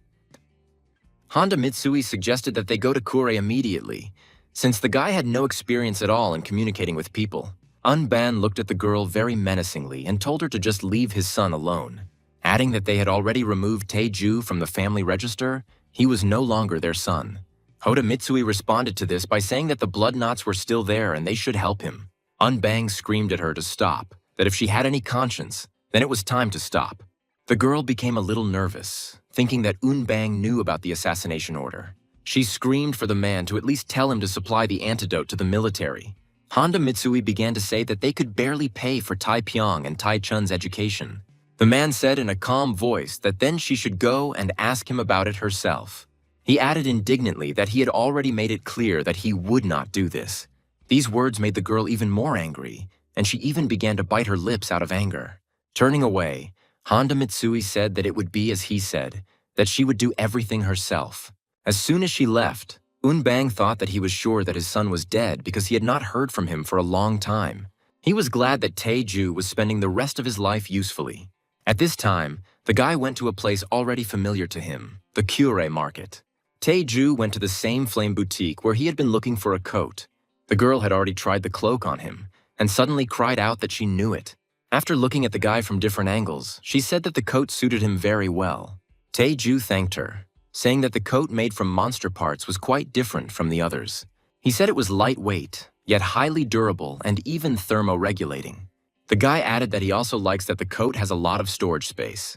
The girl asked him if he was awakened in the field of weapons, to which the guy agreed. Taiju said that he couldn't take such a valuable thing for free and asked how much it cost, adding that the girl gave away an item that someone else had already reserved. The girl said that Ms. Jung Yeon-hee was fine and had already sent her something else. Taiju let out a small sigh of dissatisfaction. He didn't understand how he could find out the price of the coat. He cried out loudly that he would take everything then and pointed his fingers at 2 display cases. The guy said he would donate these things to children in the orphanage and at the same time help her increase sales. The girl, gritting her teeth, said that she would go and pack everything since he insisted so much. She thought that he was clearly different from the awakened ones she had seen recently. Someone entered the boutique saying that Taiju had been searched for a long time, but he was here. The man introduced himself as Cho Hoon Seok, the general director of the pharmacy, and handed over his business card. Taiju remained silent in response and looked at the business card with displeasure. Hoon Seok suddenly said that he thought his sudden visit had taken the boy by surprise and asked if he would shake his hand. Taiju sternly asked the director how he knew where he was. Hong Seok said with a smile that in the city of Kure, nothing escapes their pharmacists' association. He immediately asked why Taiju didn't start supplying the antidote to the poison to them too. The guy, noticing the intonation and facial expression, smiled and asked if it was a threat. Hoon Seok spread his arms wide and said that for now it was just a request, to which the guy sternly replied, no. Taiju thanked the director for the offer and said that he did not want to become a man without honor. Hoon Seok then offered to at least sell them the formula, for which he offered 5 billion. The guy asked the director in response whether he would have sold the formula for such a small price in his place. Hong Seok said sternly that the guy was not listening to him, and with this approach, it would be difficult for him to settle in Kure. To this, Taiju said that the director should not worry about him and that he would cope. After leaving the boutique, Hoon Seok thought that Taiju was a stubborn boy who would regret his choice. He immediately called someone and angrily told them to start work. It's already evening, on the outskirts of the city of Kure, at the construction site of Kim Taiju's villa. Taiju walked happily with a bunch of bags from the boutique, wanting to relax. Beck was already waiting for him, and when he saw him, the guy cried out with a smile that he had already arrived. Beck was glad to see him and immediately asked what he had in his hands. Taiju said that Beck helped him a lot, and he decided to repay him in kind by saying that these were things for children. Beck said he would never forget his kindness and promised to work even harder from that moment on. Taiju was a little embarrassed and said that he was very glad that he liked it. Turning towards the building, the guy thanked the guy for all the hard work, from purchasing the building to the construction itself, adding that he had thought about it and decided that he would accept the offer that Beck had spoken of. He said that CEO Hoon Seok came to see him today, and after meeting with him, he was only convinced of his decision. Hearing the name, Baek became a little nervous and asked if he had harmed Taiju. Taiju said he was just making a threat, but it made him realize again how people without power are treated. The guy said he was going to start a pharmaceutical company, just like Baek had suggested. Taiju asked the man to make sure the construction was completed on time while he went away for a while. The guy said that before opening a company, he wanted to try to develop a new drug. The art of primordial chaos and absolute poison spirit, a unique martial art created by Tang Gong Ak. It combines the qigong of the 5 elements, water, wood, metal, fire, and earth, and consists of a total of 10 levels. After the 10th level, you need to open your poison spirit through enlightenment. Only then can you use the rain of myriad flowers. Thus Tan Gong Ak, who with the help of his poison arts dissolved the heavenly demon, the ruler of the demon cult. The next day, on Mount Chirasan, in a strong monster spawn zone, Taiju, who had already practiced on monsters, appeared there at the speed of light. There was a fierce battle with a leopard cat, which was quite impressive in size. The guy was already pretty tired of chasing him and dodging the huge paws. He pulled a dagger out of his coat, grabbed it with both hands, and was already preparing to deliver the final blow. With a powerful leap, the guy jumped up and raised his hands above his head. A second later, the dagger was thrust straight into the head of the monster, who fell to the ground with a wild roar. Turning around, the guy made sure that nothing else posed a danger. Taiju thought about how he was called a leopard cat, but he turned out to be the size of a whole tiger. The skin was so tough that his weapons and internal energy could barely cope with it. Now Taiju is at the 3rd stage of the art, somewhere between the 1st class and 2nd class masters in Murim. For him, who possesses the knowledge of Tangun Aka, this training is nothing more than a repetition of what has already been covered. Since Taiju started with a full understanding of the essence, he can now grow quickly as he absorbs new types of poisons. His body couldn't handle the strain for a while, so he was stuck in stage 3, but now the transition shouldn't be a problem. If Taiju can absorb the poison of the spore water deer, which was his original goal, the boy sped up because he remembered that he needed to pick up his throwing knives. The spore water deer is a docile monster that does not attack first. This deer has 2 humps on its back, just like a Bactrian camel. Without thinking twice, Taiju went straight to him to kill him. This gentle monster is considered dangerous because after its death, these humps burst. Burst humps release microscopic, highly toxic spores. Taiju watched this spraying and waited for them to become more and more less active. This is the very same poison that supposedly corrodes even gas mask filters. It dissipates in the air for an entire hour. As Taiju had heard, this was the most powerful poison he had ever encountered, and such a valuable asset could not be allowed to go to waste. The guy put his hand forward and the poison molecules seemed to be attracted to him. He told himself over and over again that he needed to concentrate harder. Taiju knew he needed to concentrate the poisonous qi in one place, and only after that you need to absorb it with your body, no matter how hard it may be. Taiju thought about using his art of chaos and absolute poison to transform into internal energy. Concentrating, the boy closed his eyes and began to absorb the poison into his body. With his eyes closed, Taiju wondered how long he had been circulating his qi. He understood that now he needed to transform the poison into internal energy. Taiju knew that with this poison he had the advantage and should be able to become stronger. The guy kept telling himself that it was better this way than to never find himself in the same situations again. Remembering how he apologized to Junhak and how he threatened him.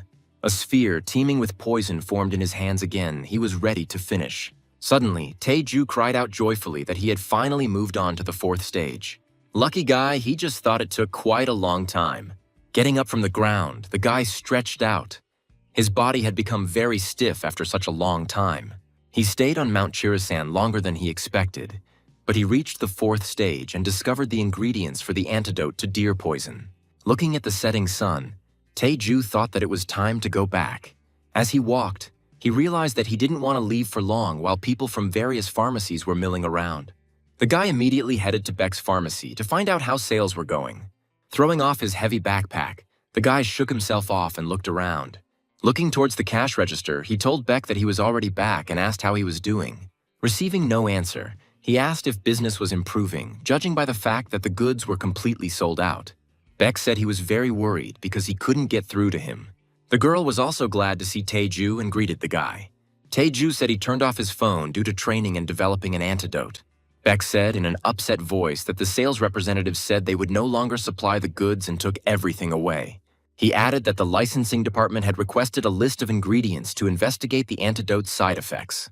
Tae-ju thought that this was the work of Cho Hoon-seok. These thoughts made him very angry. Beck said that this is the method that Hoon-seok usually uses, and he is also a member of the autonomous committee. Tae-ju asked Baek what would happen if they didn't provide them with the list of ingredients, to which the director said that in the worst-case scenario, they could be banned from selling it. The guy thought that neither he nor Tan Gun-ak were willing to compromise and that he would just have to smear them. He approached Beck with a proposal to strike first and raise the temperature, since they were going to threaten them. This proposal surprised Beck quite a lot, and even made him feel a little nervous. Tae-ju said that since they claim the antidote causes side effects, then they shouldn't sell it. He suggested closing the shop right away. After the conversation, they went to the shelter to Beck. A pleasant and promising smell of meat wafted from the yard, making my mouth water. Beck and Tae-ju joined the late dinner, already looking forward to a delicious meal. The guy was a little afraid of the taste, so he tried a small piece first. The meat seemed to dissolve in his mouth, and his eyes rolled back in pleasure. Tae-ju couldn't enjoy the amazing taste. A still-living deer, from which this meat came, appeared in his head. He thought about how the taste of the spore water deer was the main delicacy of the Samhan Empire. Previously, there was no way to remove the poison, so any random carcass found was monopolized by the emperor. Tae-ju considered himself a good man for choosing the water deer antidote as the next medicine. The original plan was to prevent civilian casualties from water deer poison during monster waves. Once people try reindeer meat, they won't be able to stop. Tae-ju thought about selling meat to the emperor. Perhaps he could see the Grandmaster's swordsmanship. His thoughts were interrupted by a quiet cough from Beck, who clearly wanted to say something. Beck thanked Tae-ju for treating them to such valuable meat, adding that he could not have imagined that the new medicine would become an antidote to this terrible deer. But he switched gears and asked if nothing would happen if they just closed the pharmacy. Reaching for another piece, Tae-ju said not to worry and just trust him, adding that if they don't sell the antidote, they will clearly be at a loss. The next day, the leader of the raid group, Park Jin-soo, came to Baek's pharmacy. He stood on the street and was indignant that the pharmacy had been closed for 5 days and there were only a couple of antidotes left. A guy next to him said that the autonomous committee demanded that the formula be revealed, and Beck, unable to withstand the pressure, closed down. Jin-soo became even more angry because he was living proof of the quality of their products. He didn't understand why they were talking nonsense and how they dared to say such things about Beck. The guy called these guys over and immediately grabbed his sword, getting quite aggressive. In front of him stood Master Lee Jun-hak, who shouted at Jin-soo to stop because there was no room for disturbances there. Jin-soo wondered what the guard captain was doing there, thinking that he was connected to the committee. Jun-hak said this was a decision of the standing committee, so sales are prohibited until the formula analysis is completed.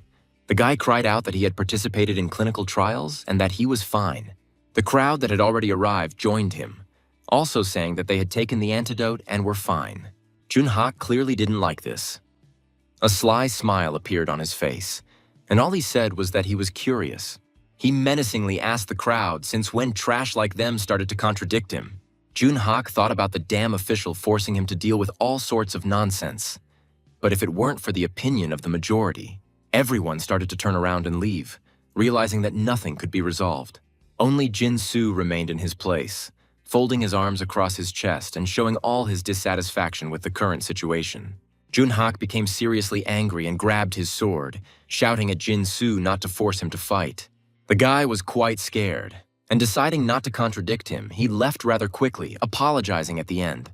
Jun-hak was disappointed, hoping that he would not have to do this again. He didn't care who was selling the medicine, but Hoon-seok was manipulating the standing committee, which really irritated him. At this time, Hong-seok was driving somewhere in a car, talking on the phone. He giggled with the officer that he even made Jun-hak obey. The officer said that under majority rule they could do nothing. Hong-seok said that as long as the masters remain silent, this matter will be resolved quickly since they have already begun the next operation. He added that he would reward the officer generously, but they wouldn't last even a week.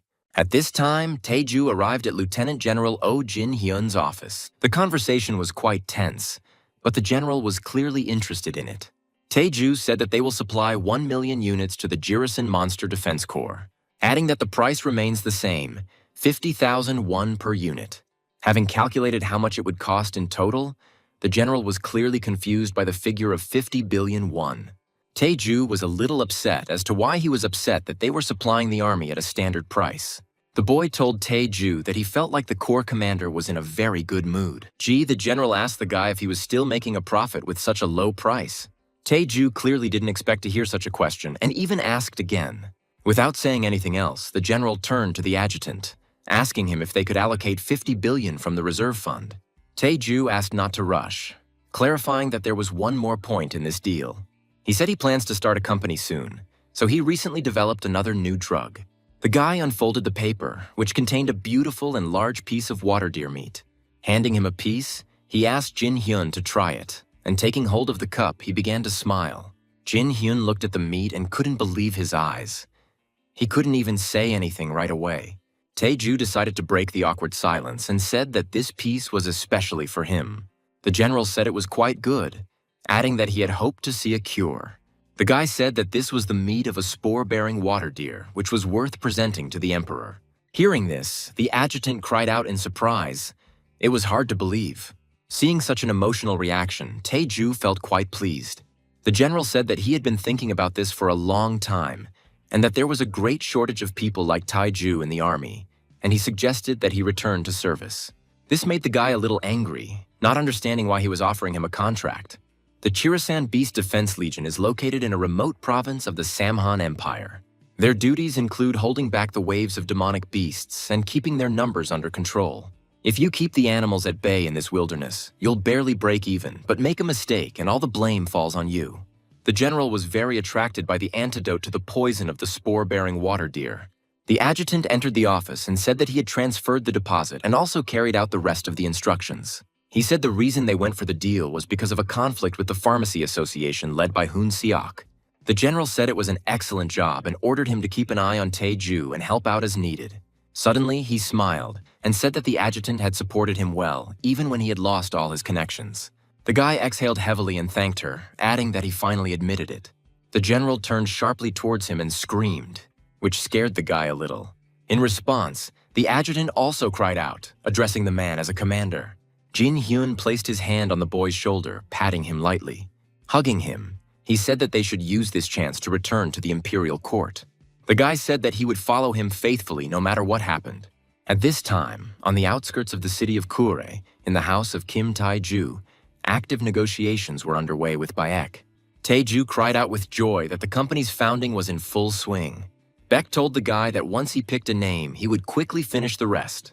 Tae-ju said that fortunately, the contract with the military was successful, and the lieutenant general even paved the way for them, saving them from trouble. He inadvertently leaked information about a contract with the army and the development of a new drug. Tae-ju said that the initiative was now on their side, and Baek said that he had already paid off all the debts with the advance. Baek said he was pleased to sever all ties with the bank and close his accounts there. Tae-ju said that he was a good boy and that he could use the remaining money for the needs of the shelter. After which, he immediately started talking about how he would not be able to manage the company alone. The boy approached Mr. Baek and asked to become his partner. Baek said he had only ever managed a small drugstore and didn't think he would be much use. Tae-ju said that he knows how to create medicines, but he doesn't know how to sell them, and he can't do it without Baek's help.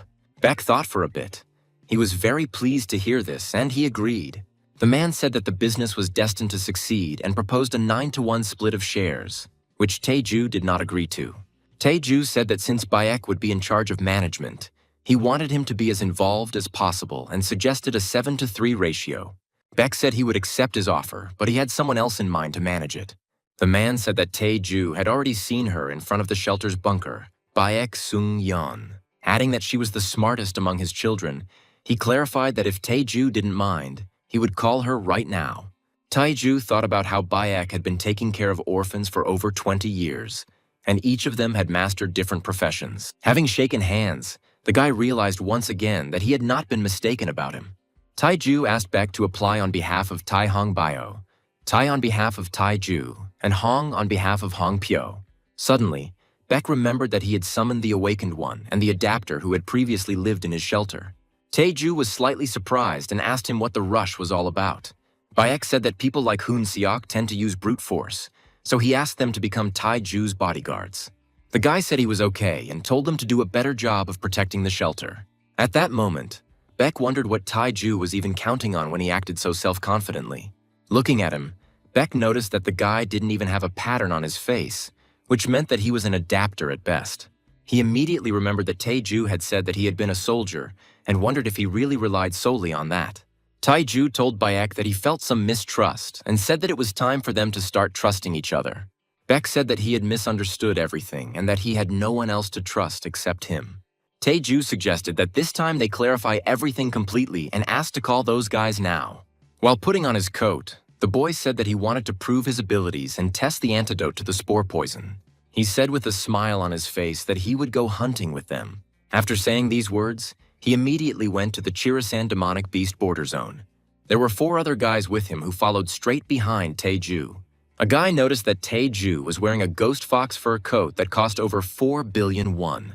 The guy decided that he lived like a porter, either an opportunist or an ordinary person. A guy named Baek Chang-hoon said that demonic beasts would start appearing from now on, so he would go first. Taiju, without turning around, told Chang-hoon to simply call him Hyun-nim. Chang-hoon repeated that he should stay behind him, since he was still awakened and his survival skills would be better than his. When Taiju turned around, the boy immediately apologized to him, thinking that his words made him feel uncomfortable. Taiju said with a smile that he was already used to this, because he was worried because he was not awakened. He suggested that we first sort out something and then talk. Chang-hong looked at him in surprise, not understanding what kind of thing he was talking about. Looking up, he noticed many pairs of red eyes looking straight at them. Chang-hong cried out in panic that it was a storm weasel, and at the same time, a shudder ran through his entire body from panic. As soon as he cried out, the weasels immediately rushed straight at the guy. There was another guy standing behind him, already holding a gun in his hands, getting ready to shoot. Chang-hong screamed in panic that a whole flock of storm weasels had already arrived. Taiju realized that the situation was quite critical and decided that his time had come. He immediately reached for the nails that were in his coat and was ready to show his strength and abilities. On the other hand, he took out some balls. They looked quite heavy, but not large. Taiju fixed his intense, angry gaze on the weasels and exhaled heavily. He released both the nails and the balls from his hands at once, and they flew rapidly towards the weasels. The guy screamed that there would be a sudden explosion, and that's what happened. Chang-hong stood in one place as if stunned, not knowing what to say to what he saw. Storm weasels are weak individually, but in a pack they become formidable opponents, as they attack in packs of 20. These magical beasts were so powerful that someone of Chang-hoon's rank would never dare to dream of touching them. The guy was stunned by how quickly the weasels were defeated, that he didn't even have time to blink. Taiju closed his eyes and stood silently, shaking the dirt off his hands, and did not look at anyone. The only thing on his mind was how unfortunate it was that they had run into the storm weasels. He was a little depressed that he didn't have time to take out the dagger, which had to be picked up after each use. Taiju wouldn't be able to look Bayek in the eyes if the children were hurt, and in the end, he unleashed a barrage of Tang Clan's hidden anti-personnel weapons, a rain of pear blossoms and iron bullets. But the main problem was that these 200-odd shells could no longer be returned. At times like these, he desperately regrets not having mastered the 7th star of the poison art, so that the projectiles would fly into his hands on their own. Chang-hoon said that he had heard that masters were able to hide the patterns on their faces and asked if Taiju was the master. Taiju said with a smile that he was definitely not awakened, and in any case, he would go first from now on. The boy reached out his hand to him and wanted to say something about his father and their conversation, but stopped. He stopped because Taiju said quite rudely that he didn't care. After some time, the team was already making their way through some bushes. Taiju, seeing a clearing ahead, pushed aside the bushes and saw a spore water deer. Hearing the rustling, the deer immediately turned his head towards the sounds and pricked up his ears. Chang-hoon asked Taejun if it was really a water deer and then asked what their plan was. Taeju told everyone to look at the deer, saying that he now knew that its poison had no effect on them. He told him to take the antidote because they would be hunting him now. The guys were a little shocked, hoping that Taeju was just joking. Chang Hong looked at the bottle, thinking that the antidote was still in the clinical trial stage. He kept in mind the thought that Taeju was still working with his father, that he was strong and smart, and that he could be trusted. Having drunk it all in one gulp, Chang Hong decided that it was their turn to prove their usefulness. The guy stepped forward, saying that if the deer tried to escape, the others should cover it with mana cannons. Chang Hong swung his sword and fixed his gaze on the deer, preparing to attack it. Running forward, already quite close to the deer, he noticed that the animal was frightened. In just a second, fear turned into strong aggression, and he made a loud and strange sound. This sound was so loud that it could be heard over a great distance around. The guy decided that there was no point in hesitating, and with a powerful jump, he swung his sword with all his might. Chang Hong used the ability, one hit two halves, and cut the animal into two parts. The head of the agile water deer fell to the ground with a loud crash. The girl, seeing this, screamed that his hump was about to explode and that she needed to hide. As soon as she said this, the humps actually burst immediately, and molecules of poison began to fly out of them. These molecules spread through the air as if surrounding the team. Taeju thought about how he was skeptical at first. But things weren't that bad after all. Looking at Chang Hoon, he realized that he was a bit short, but he had plenty of courage. The girl turned to Chang Hoon and cried out joyfully that she was completely fine. Chang Hong breathed a sigh of relief, realizing that the antidote really did work. Taeju said that with such an antidote, such a beast is a mere trifle, and its roar is stronger than its bite. Removing the poison, it becomes an ordinary weakling. The boy apologized to Taeju, saying that he was sorry for doubting his antidote. Taeju told the boys that if everything was okay, they should move on because the hunt was not over yet. He added that if they knew how to cut up carcasses, then he needed the meat of this deer. In the capital of the Samhan Empire, in New Seoul, formerly the region of Manchuria, active negotiations were underway in the office at the Marine Group headquarters. The work was quite active. No one was distracted or got up from their seats. However, someone broke the silence and loudly called out to the head of the department, Baek So-yeon, the youngest department head in the Strategic Planning Department of Marine Group. Jong Joo-hak, Deputy Director of the Strategic Planning Department. Jo-hak asked So-yeon if she was really from the orphanage run by Baek Hong-pyo. The man leaned towards the girl and, smiling, told her to drop all the projects she was currently working on. So-yeon felt uneasy and looked at the deputy in surprise, thinking that something had happened. Joo-hak said that in order to take care of the projects, she needed to go to Cure and settle a small matter for him. So Yeon asked the man why he suddenly brought this up. The man said that everyone was trumpeting about Taehong Bio's startup. So Yeon couldn't understand what had suddenly happened to him that made her have to give up all her projects. Joo-hak said that Biox Pharmacy was a subsidiary of Taehong Bio, but the girl indignantly said that her father had not told her anything. He told her to go to Cure, stay close to her father, and find out everything about the antidote and get its formula. So Yeon was shocked that she was being forced to betray her father and become a spy. Suddenly, something distracted the girl. She turned her head to the side and looked at the table. The girl's phone rang. It was her father. She asked the deputy if he could answer. The man told her not to delay her answer because he had to go and give a report soon. Talk to your father. The girl had a wide smile on her face. They didn't talk for long. Joo-hak nervously said that it had been a long time, and asked what she had decided about going to Kure. So Yeon put on a rather menacing look and firmly said that she would go. As soon as Joo-hak became happy, he said that he wanted to discuss the details, but the girl interrupted him. She threw her work card at him, so sharply and forcefully that the man even screamed. So Yeon, with a wide smile on her face, screamed that she was quitting this lousy office. As she left, she said that she was always annoyed by the way he looked down on everyone. Joo-hak was furious and started shouting that So Yeon had simply gone crazy and he didn't understand where she got such self-importance from. It was already nighttime at this time in the building belonging to Kim Tae-ju in Gure. The guys were in the warehouse, looking at all the shelves and studying the products on them. Tae-ju looked at everyone and said that they did a great job today. He added that they should now return to the shelter and rest, and he would deal with the rest himself. Chung-hoon immediately asked Tae-ju about his safety, since his father had told him to protect him. Tae-ju said that he had better focus on protecting the children and the CEO. The boy hoped that they would be safer in the shelter, thinking that no one would dare touch the shelter. But he couldn't deny that this world was full of crazy bastards who were capable of anything. Tae-ju went out to see the boys off and waved his hand as he left, trying to drive away the negative thoughts. He understood that it was precisely because of such thoughts that he needed reliable comrades, but not children from the orphanage. Tae-ju decided that once the company's structure was secure, he would be able to develop new drugs. The guy planned to earn a decent amount of money and settle down, but things took a serious turn. Tae-ju had no problems with income at all. In fact, everything was fine in that regard. Thanks to his good earnings, he was even able to buy himself a large and luxurious house. Tae-ju couldn't get used to the idea of having his own home. It was strange to him. Entering the house, The guy carefully reached for the coat rack to hang his coat. Since childhood, he rejected Manhwa, which is why he thought he would die in Paju, but he was lucky to survive. Although his stepmother tried to kill Taeju by sending him to the army, after awakening through the fusion of souls with Tangun-ak, he came to Kura, where he was able to develop an antidote while working as a porter. His greatest achievement was meeting good people. The guy lay on the bed and thought about how much had happened in a short period of time. He decided for himself that Kura would be his starting point, a foundation on which he could stand with pride. While Taeju was thinking about his life before going to bed, two men approached his house.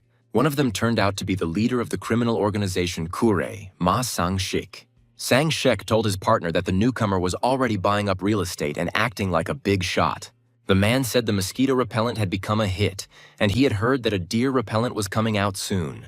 Sang-shik immediately became angry, saying that they already knew about it without him because everyone was talking about it. He added that if it weren't for Hoon Seok's request, he would have kidnapped Taeju himself and shaken the formula out of him. He immediately said that they could not allow the master to cut off their supplies and they would do what they were told. Approaching the main entrance door, the second man began to try to pick the lock with a needle. They successfully managed to open the door and enter the house, and they immediately went to the stairs. Sang-shik said that as soon as they entered, they should not waste time talking, but should immediately inject him. They made their way into the room quite quietly, and one of them was already holding a syringe in his hands. The excitement was, of course, quite strong, because it was an attempt on the life of a stranger. Approaching the bed, the man swung with all his might, already preparing to stick the needle into him and pump him full of dope. He squeezed the syringe tightly with his hand to make sure he didn't miss and hit the target straight. His actions were fast enough, but as soon as Taeju's hand got closer to his neck, he grabbed his hand. Taeju told him that he had originally intended to just take the injection anyway. Sang-shik stood there in bewilderment, not understanding why his partner had stopped abruptly.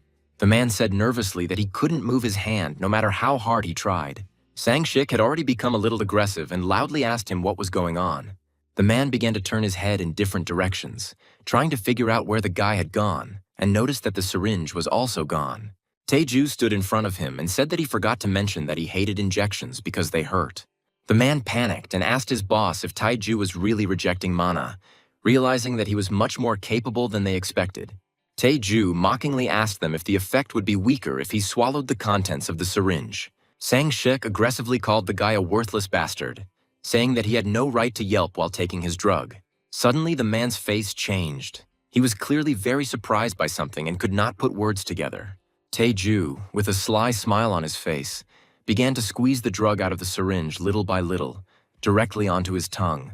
Throwing the syringe on the floor, the guy screamed that they were drugs and started laughing loudly. His expression changed, and he asked if they had any more, saying that this poison worked quite well. There have long been rumors that a certain syndicate from the Kur slums is involved in drug trafficking. Even the standing committee couldn't stop them, which means there must be someone influential behind them.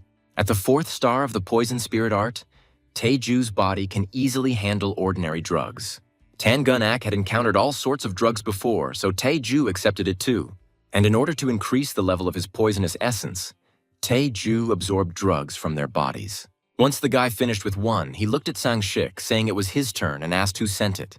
Sang-shik immediately began to deny it, saying that if he told, they would kill him.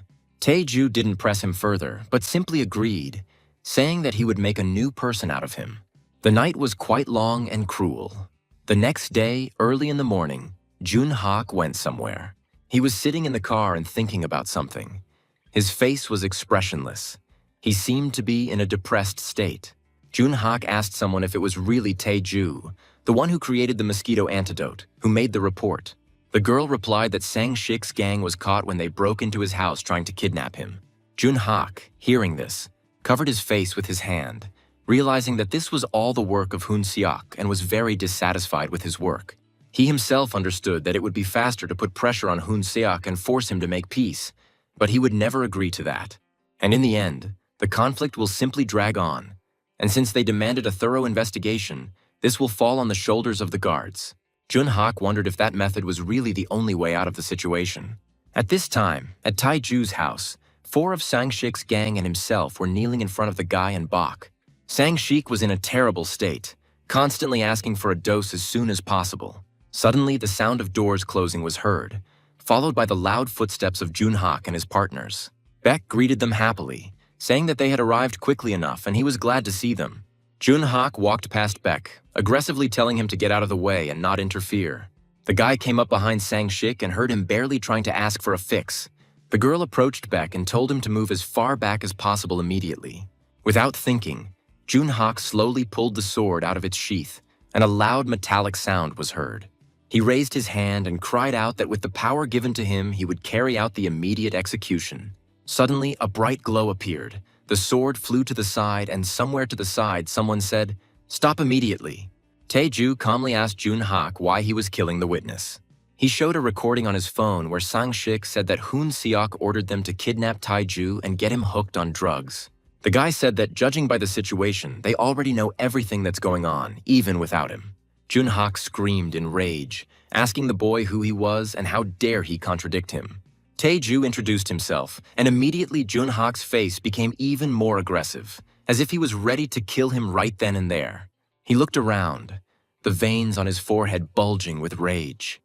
He spoke in a quiet voice through his teeth about the antidote. Coming closer, Junhak said that he wanted to take a closer look at his famous face. Suddenly, it seemed like a realization came to him. He said that he had seen Tae-ju somewhere before, trying to remember. Immediately, fragments of the moment when he saw and even talked to him began to come to his mind. Remembering, he said that Tae-ju, that same lousy porter from the past, was on that very raid. These words deeply affected the guy. His gaze turned to Junhak, and his aggression grew stronger. Junhak asked him if it was really he who created the mosquito and deer antidote. Tae-ju, without thinking, immediately replied that it was him, adding that it didn't matter at all. Junhak smiled and said that it was absolutely nothing important while in Kur. The guy grabbed the sword and said with a smile that he didn't care, because his word was law. He offered Tae-ju to slit the throats of Sang-shik's gang, and this is his last offer.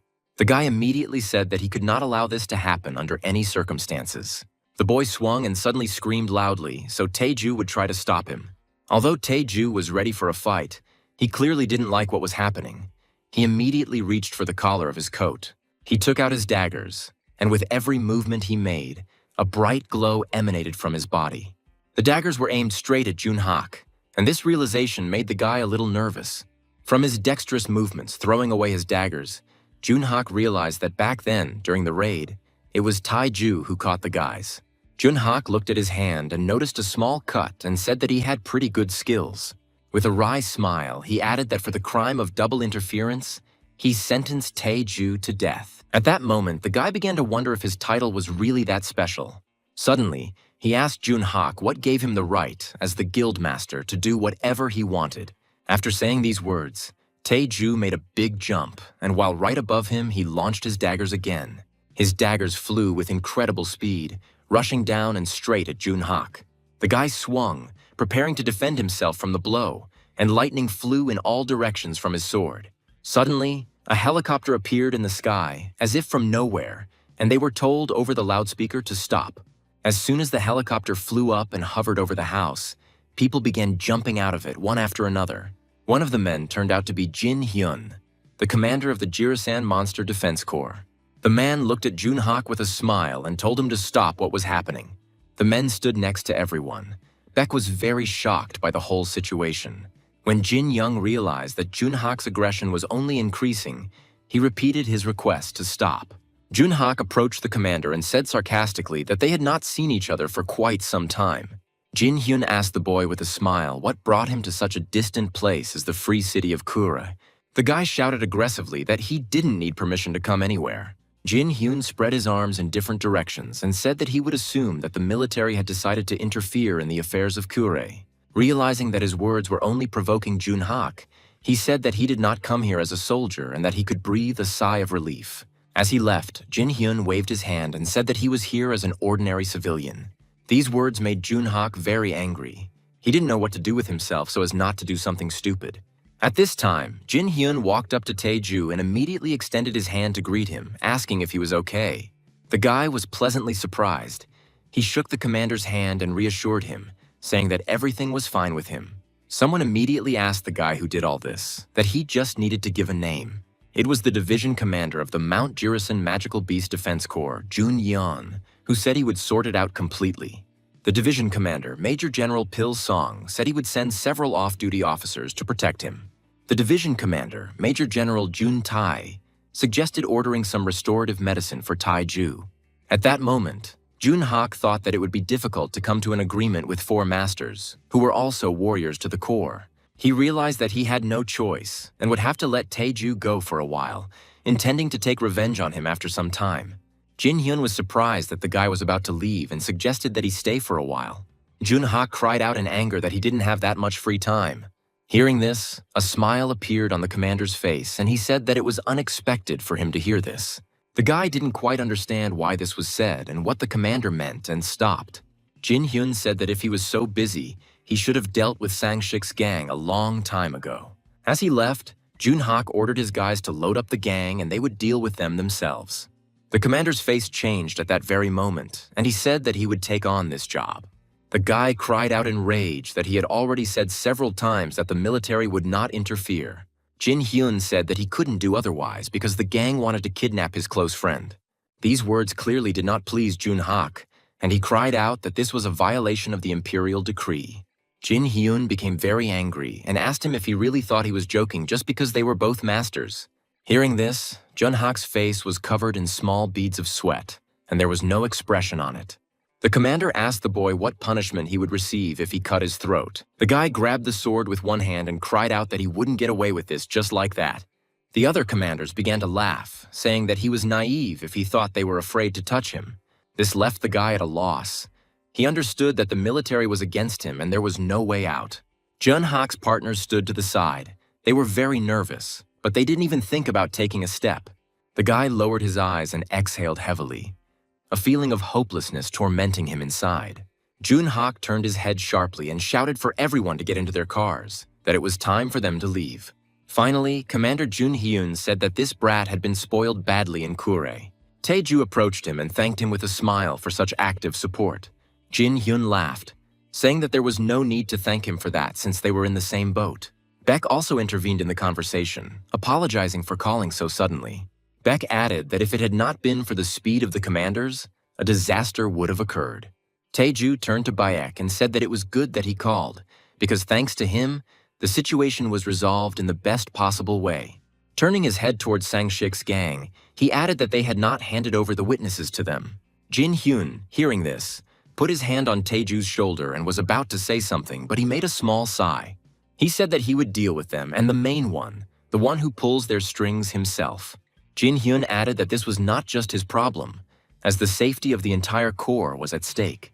The commander said that he would take care of all the formalities so that he would not have to deal with Jun Hak again. Taeju thought about the fact that his dagger had hit him, but the fourth-tier poison was still ineffective against the master. Jun Hak showed no symptoms until the very end, and Taeju immediately wondered if he could have defeated him on his own. The only thing he decided for himself was that he absolutely needed to become even stronger as soon as possible. Having said goodbye to everyone, the commanders began to lead Sang-shik's gang away and fly back. Already in the car, Jun Hak was talking about how Taeju and Jin Hyun should die, but suddenly his condition worsened sharply. Looking at his hand, he noticed that the scratch was glowing, and the thought came to his mind that it was poison. Right before his eyes, the poison began to spread at a furious speed throughout his entire arm. His body was alternately hot and cold.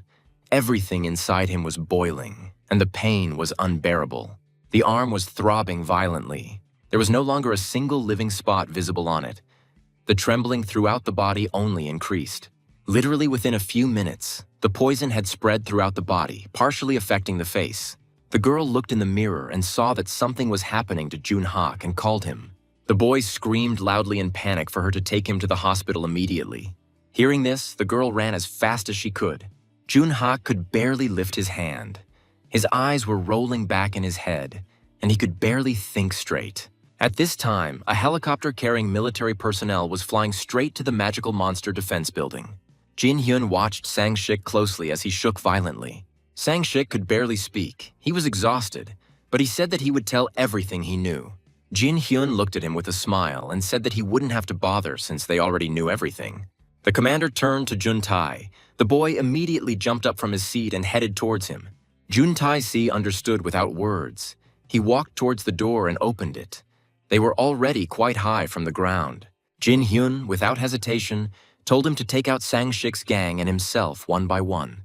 The men begged for mercy, promising that they would obey them, but all was in vain. After throwing everyone out of the helicopter, the guy looked at Jin Hyun and said that he was done with the cleanup. Jin Hyun immediately ordered the guy to deal with Hoon Seok as well, adding that the guys should send several detachments to Taihang Bio for their safety. Jin Hyun decided that he would take this chance to establish a connection with Taiju. At this time, Baek So-yeon arrived in the free city of Kure. The girl already wanted to see her father as soon as possible. Suddenly, her phone rang. Looking at the screen, she saw that it was Baek Chan-hoon. The girl picked up the phone and said that she was already at the terminal, that she had just left. Seo Yeon was shocked to learn that Tae-ju had donated billions to her father's orphanage. The girl said that the last time she saw him, she mistook him for a swindler. After getting into the taxi, Song Yeon said that they would see each other at home very soon and hung up. So Yeon stared out the window and, still in shock but already in a good mood, told the driver to take her to Baek's shelter. She could not shake the thought that her father had not called her to return to Kur for no reason. After some time, So Yeon finally arrived at her father's orphanage and was already looking forward to their meeting. In the courtyard of the shelter, Baek and the boys made a fire with a pot on it. So Yeon, as soon as she saw her father, immediately cried out with joy. Baek was also happy to hear his familiar voice. The girl was happy to see such a joyful reaction from her father to her arrival. Baek put his hand on the girl's shoulder and thanked her for coming. They came to the kettle, and Buck said that they had caught a spore water deer. That was why they were having a feast. The girl, hearing this, was very surprised and could not believe her ears about the deer. So Yeon asked her father if what Chang-hoon said was true, and Baek agreed with it. They went to the table. Baek said that Mr. Tae-ju was already waiting for the girl. At this time, Tae-ju served food to all the children and asked them to be careful. As soon as Baek and So Yeon approached Tae-ju, Baek introduced his daughter to him. Tae-ju turned his head and a smile appeared on his face. He said that he was very pleased to meet you. He immediately remembered their first meeting near the basement and decided to check if they had met before. So Yeon laughed awkwardly and apologized for her rudeness that time, adding that she hoped for a fruitful collaboration. The girl added that she will make every effort to ensure that Taihang Bio thrives. Suddenly, loud footsteps were heard from somewhere to the side, which attracted Tae-ju's attention. Major Do Min-soo stepped forward, saying that he and 14 other men had arrived to ensure Taihang's safety.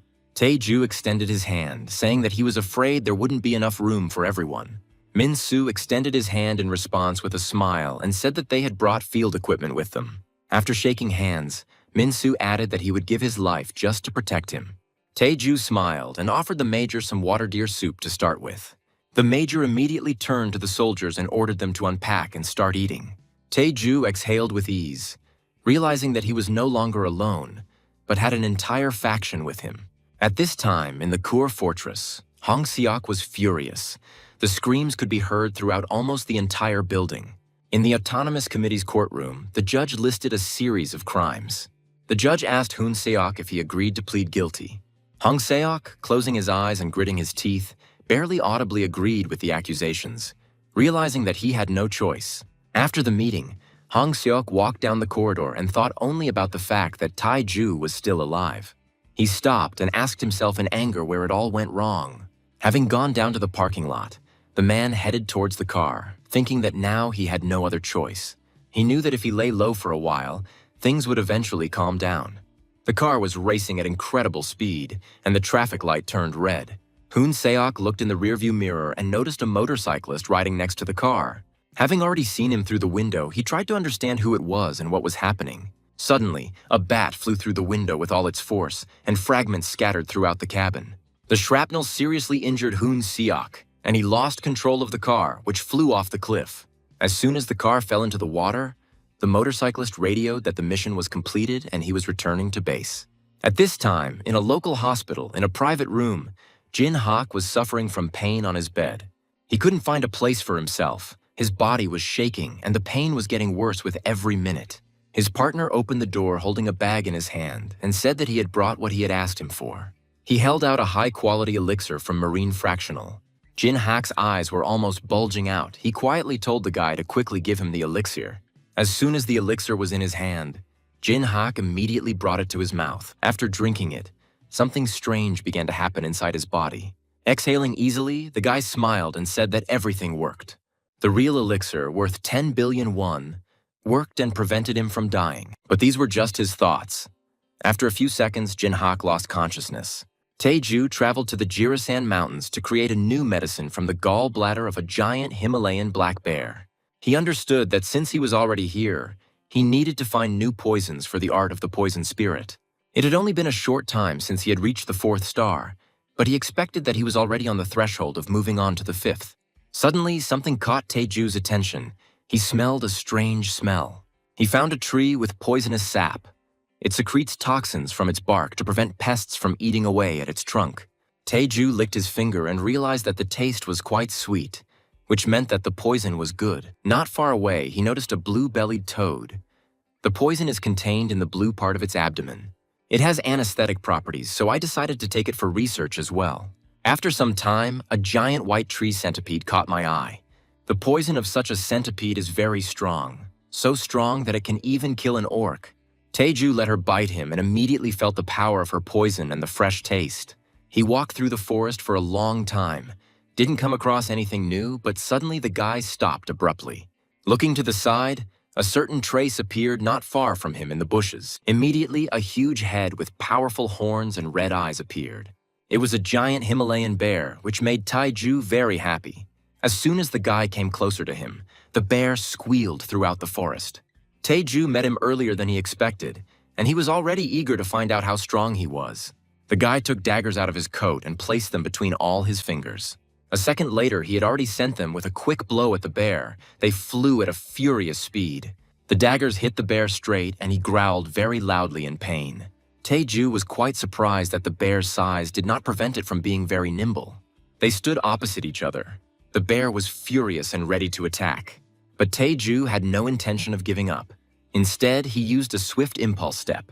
A large number of daggers were stuck into the bear's back, which made him even more angry. But the bear arched its back and all the daggers flew in different directions. Then Taeju decided to use the blood poison palm and struck straight into the bear's stomach, piercing it. The bear squealed loudly throughout the forest. The birds flew away in different directions, and the boy calmly watched him. The bear swung with all his might and hit the tree, breaking it into small pieces. The guy deftly took advantage of the ghostly mirage's steps and moved as stealthily as possible, confusing the monster. Stopping, Taeju thought about how his attacks weren't working on him. The bear really turned out to be stronger than the expert, with a 4th-rank poison spirit art. Defeating him would not be easy. The guy was already quite tired, and the realization that nothing was changing weighed him down even more. Taeju knew he had no choice but to become stronger right now. He immediately pulled out a blue-bellied frog and reached out to swallow it, trying not to think about the fact that it was still a living creature. Poisonous energy rushes through his meridians like a tidal wave.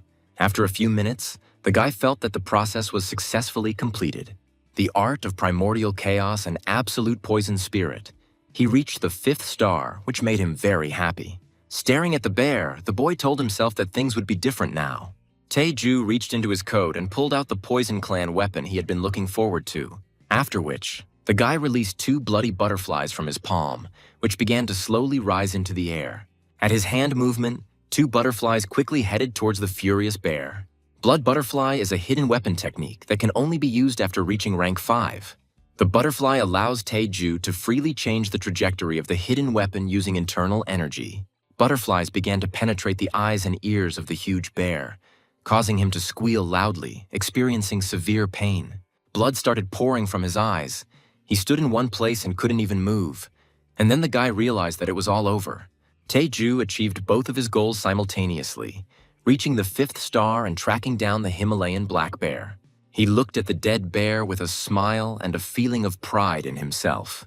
The boy cut open the bear's belly and removed a gallbladder that was shining with a bright yellow light. Taeju was a little surprised, realizing that the poison in him was probably powerful. To extract the poison from the gallbladder, the guy needed to envelop it in energy. As soon as he did this, a smile appeared on his face. Taeju could now make the elixir.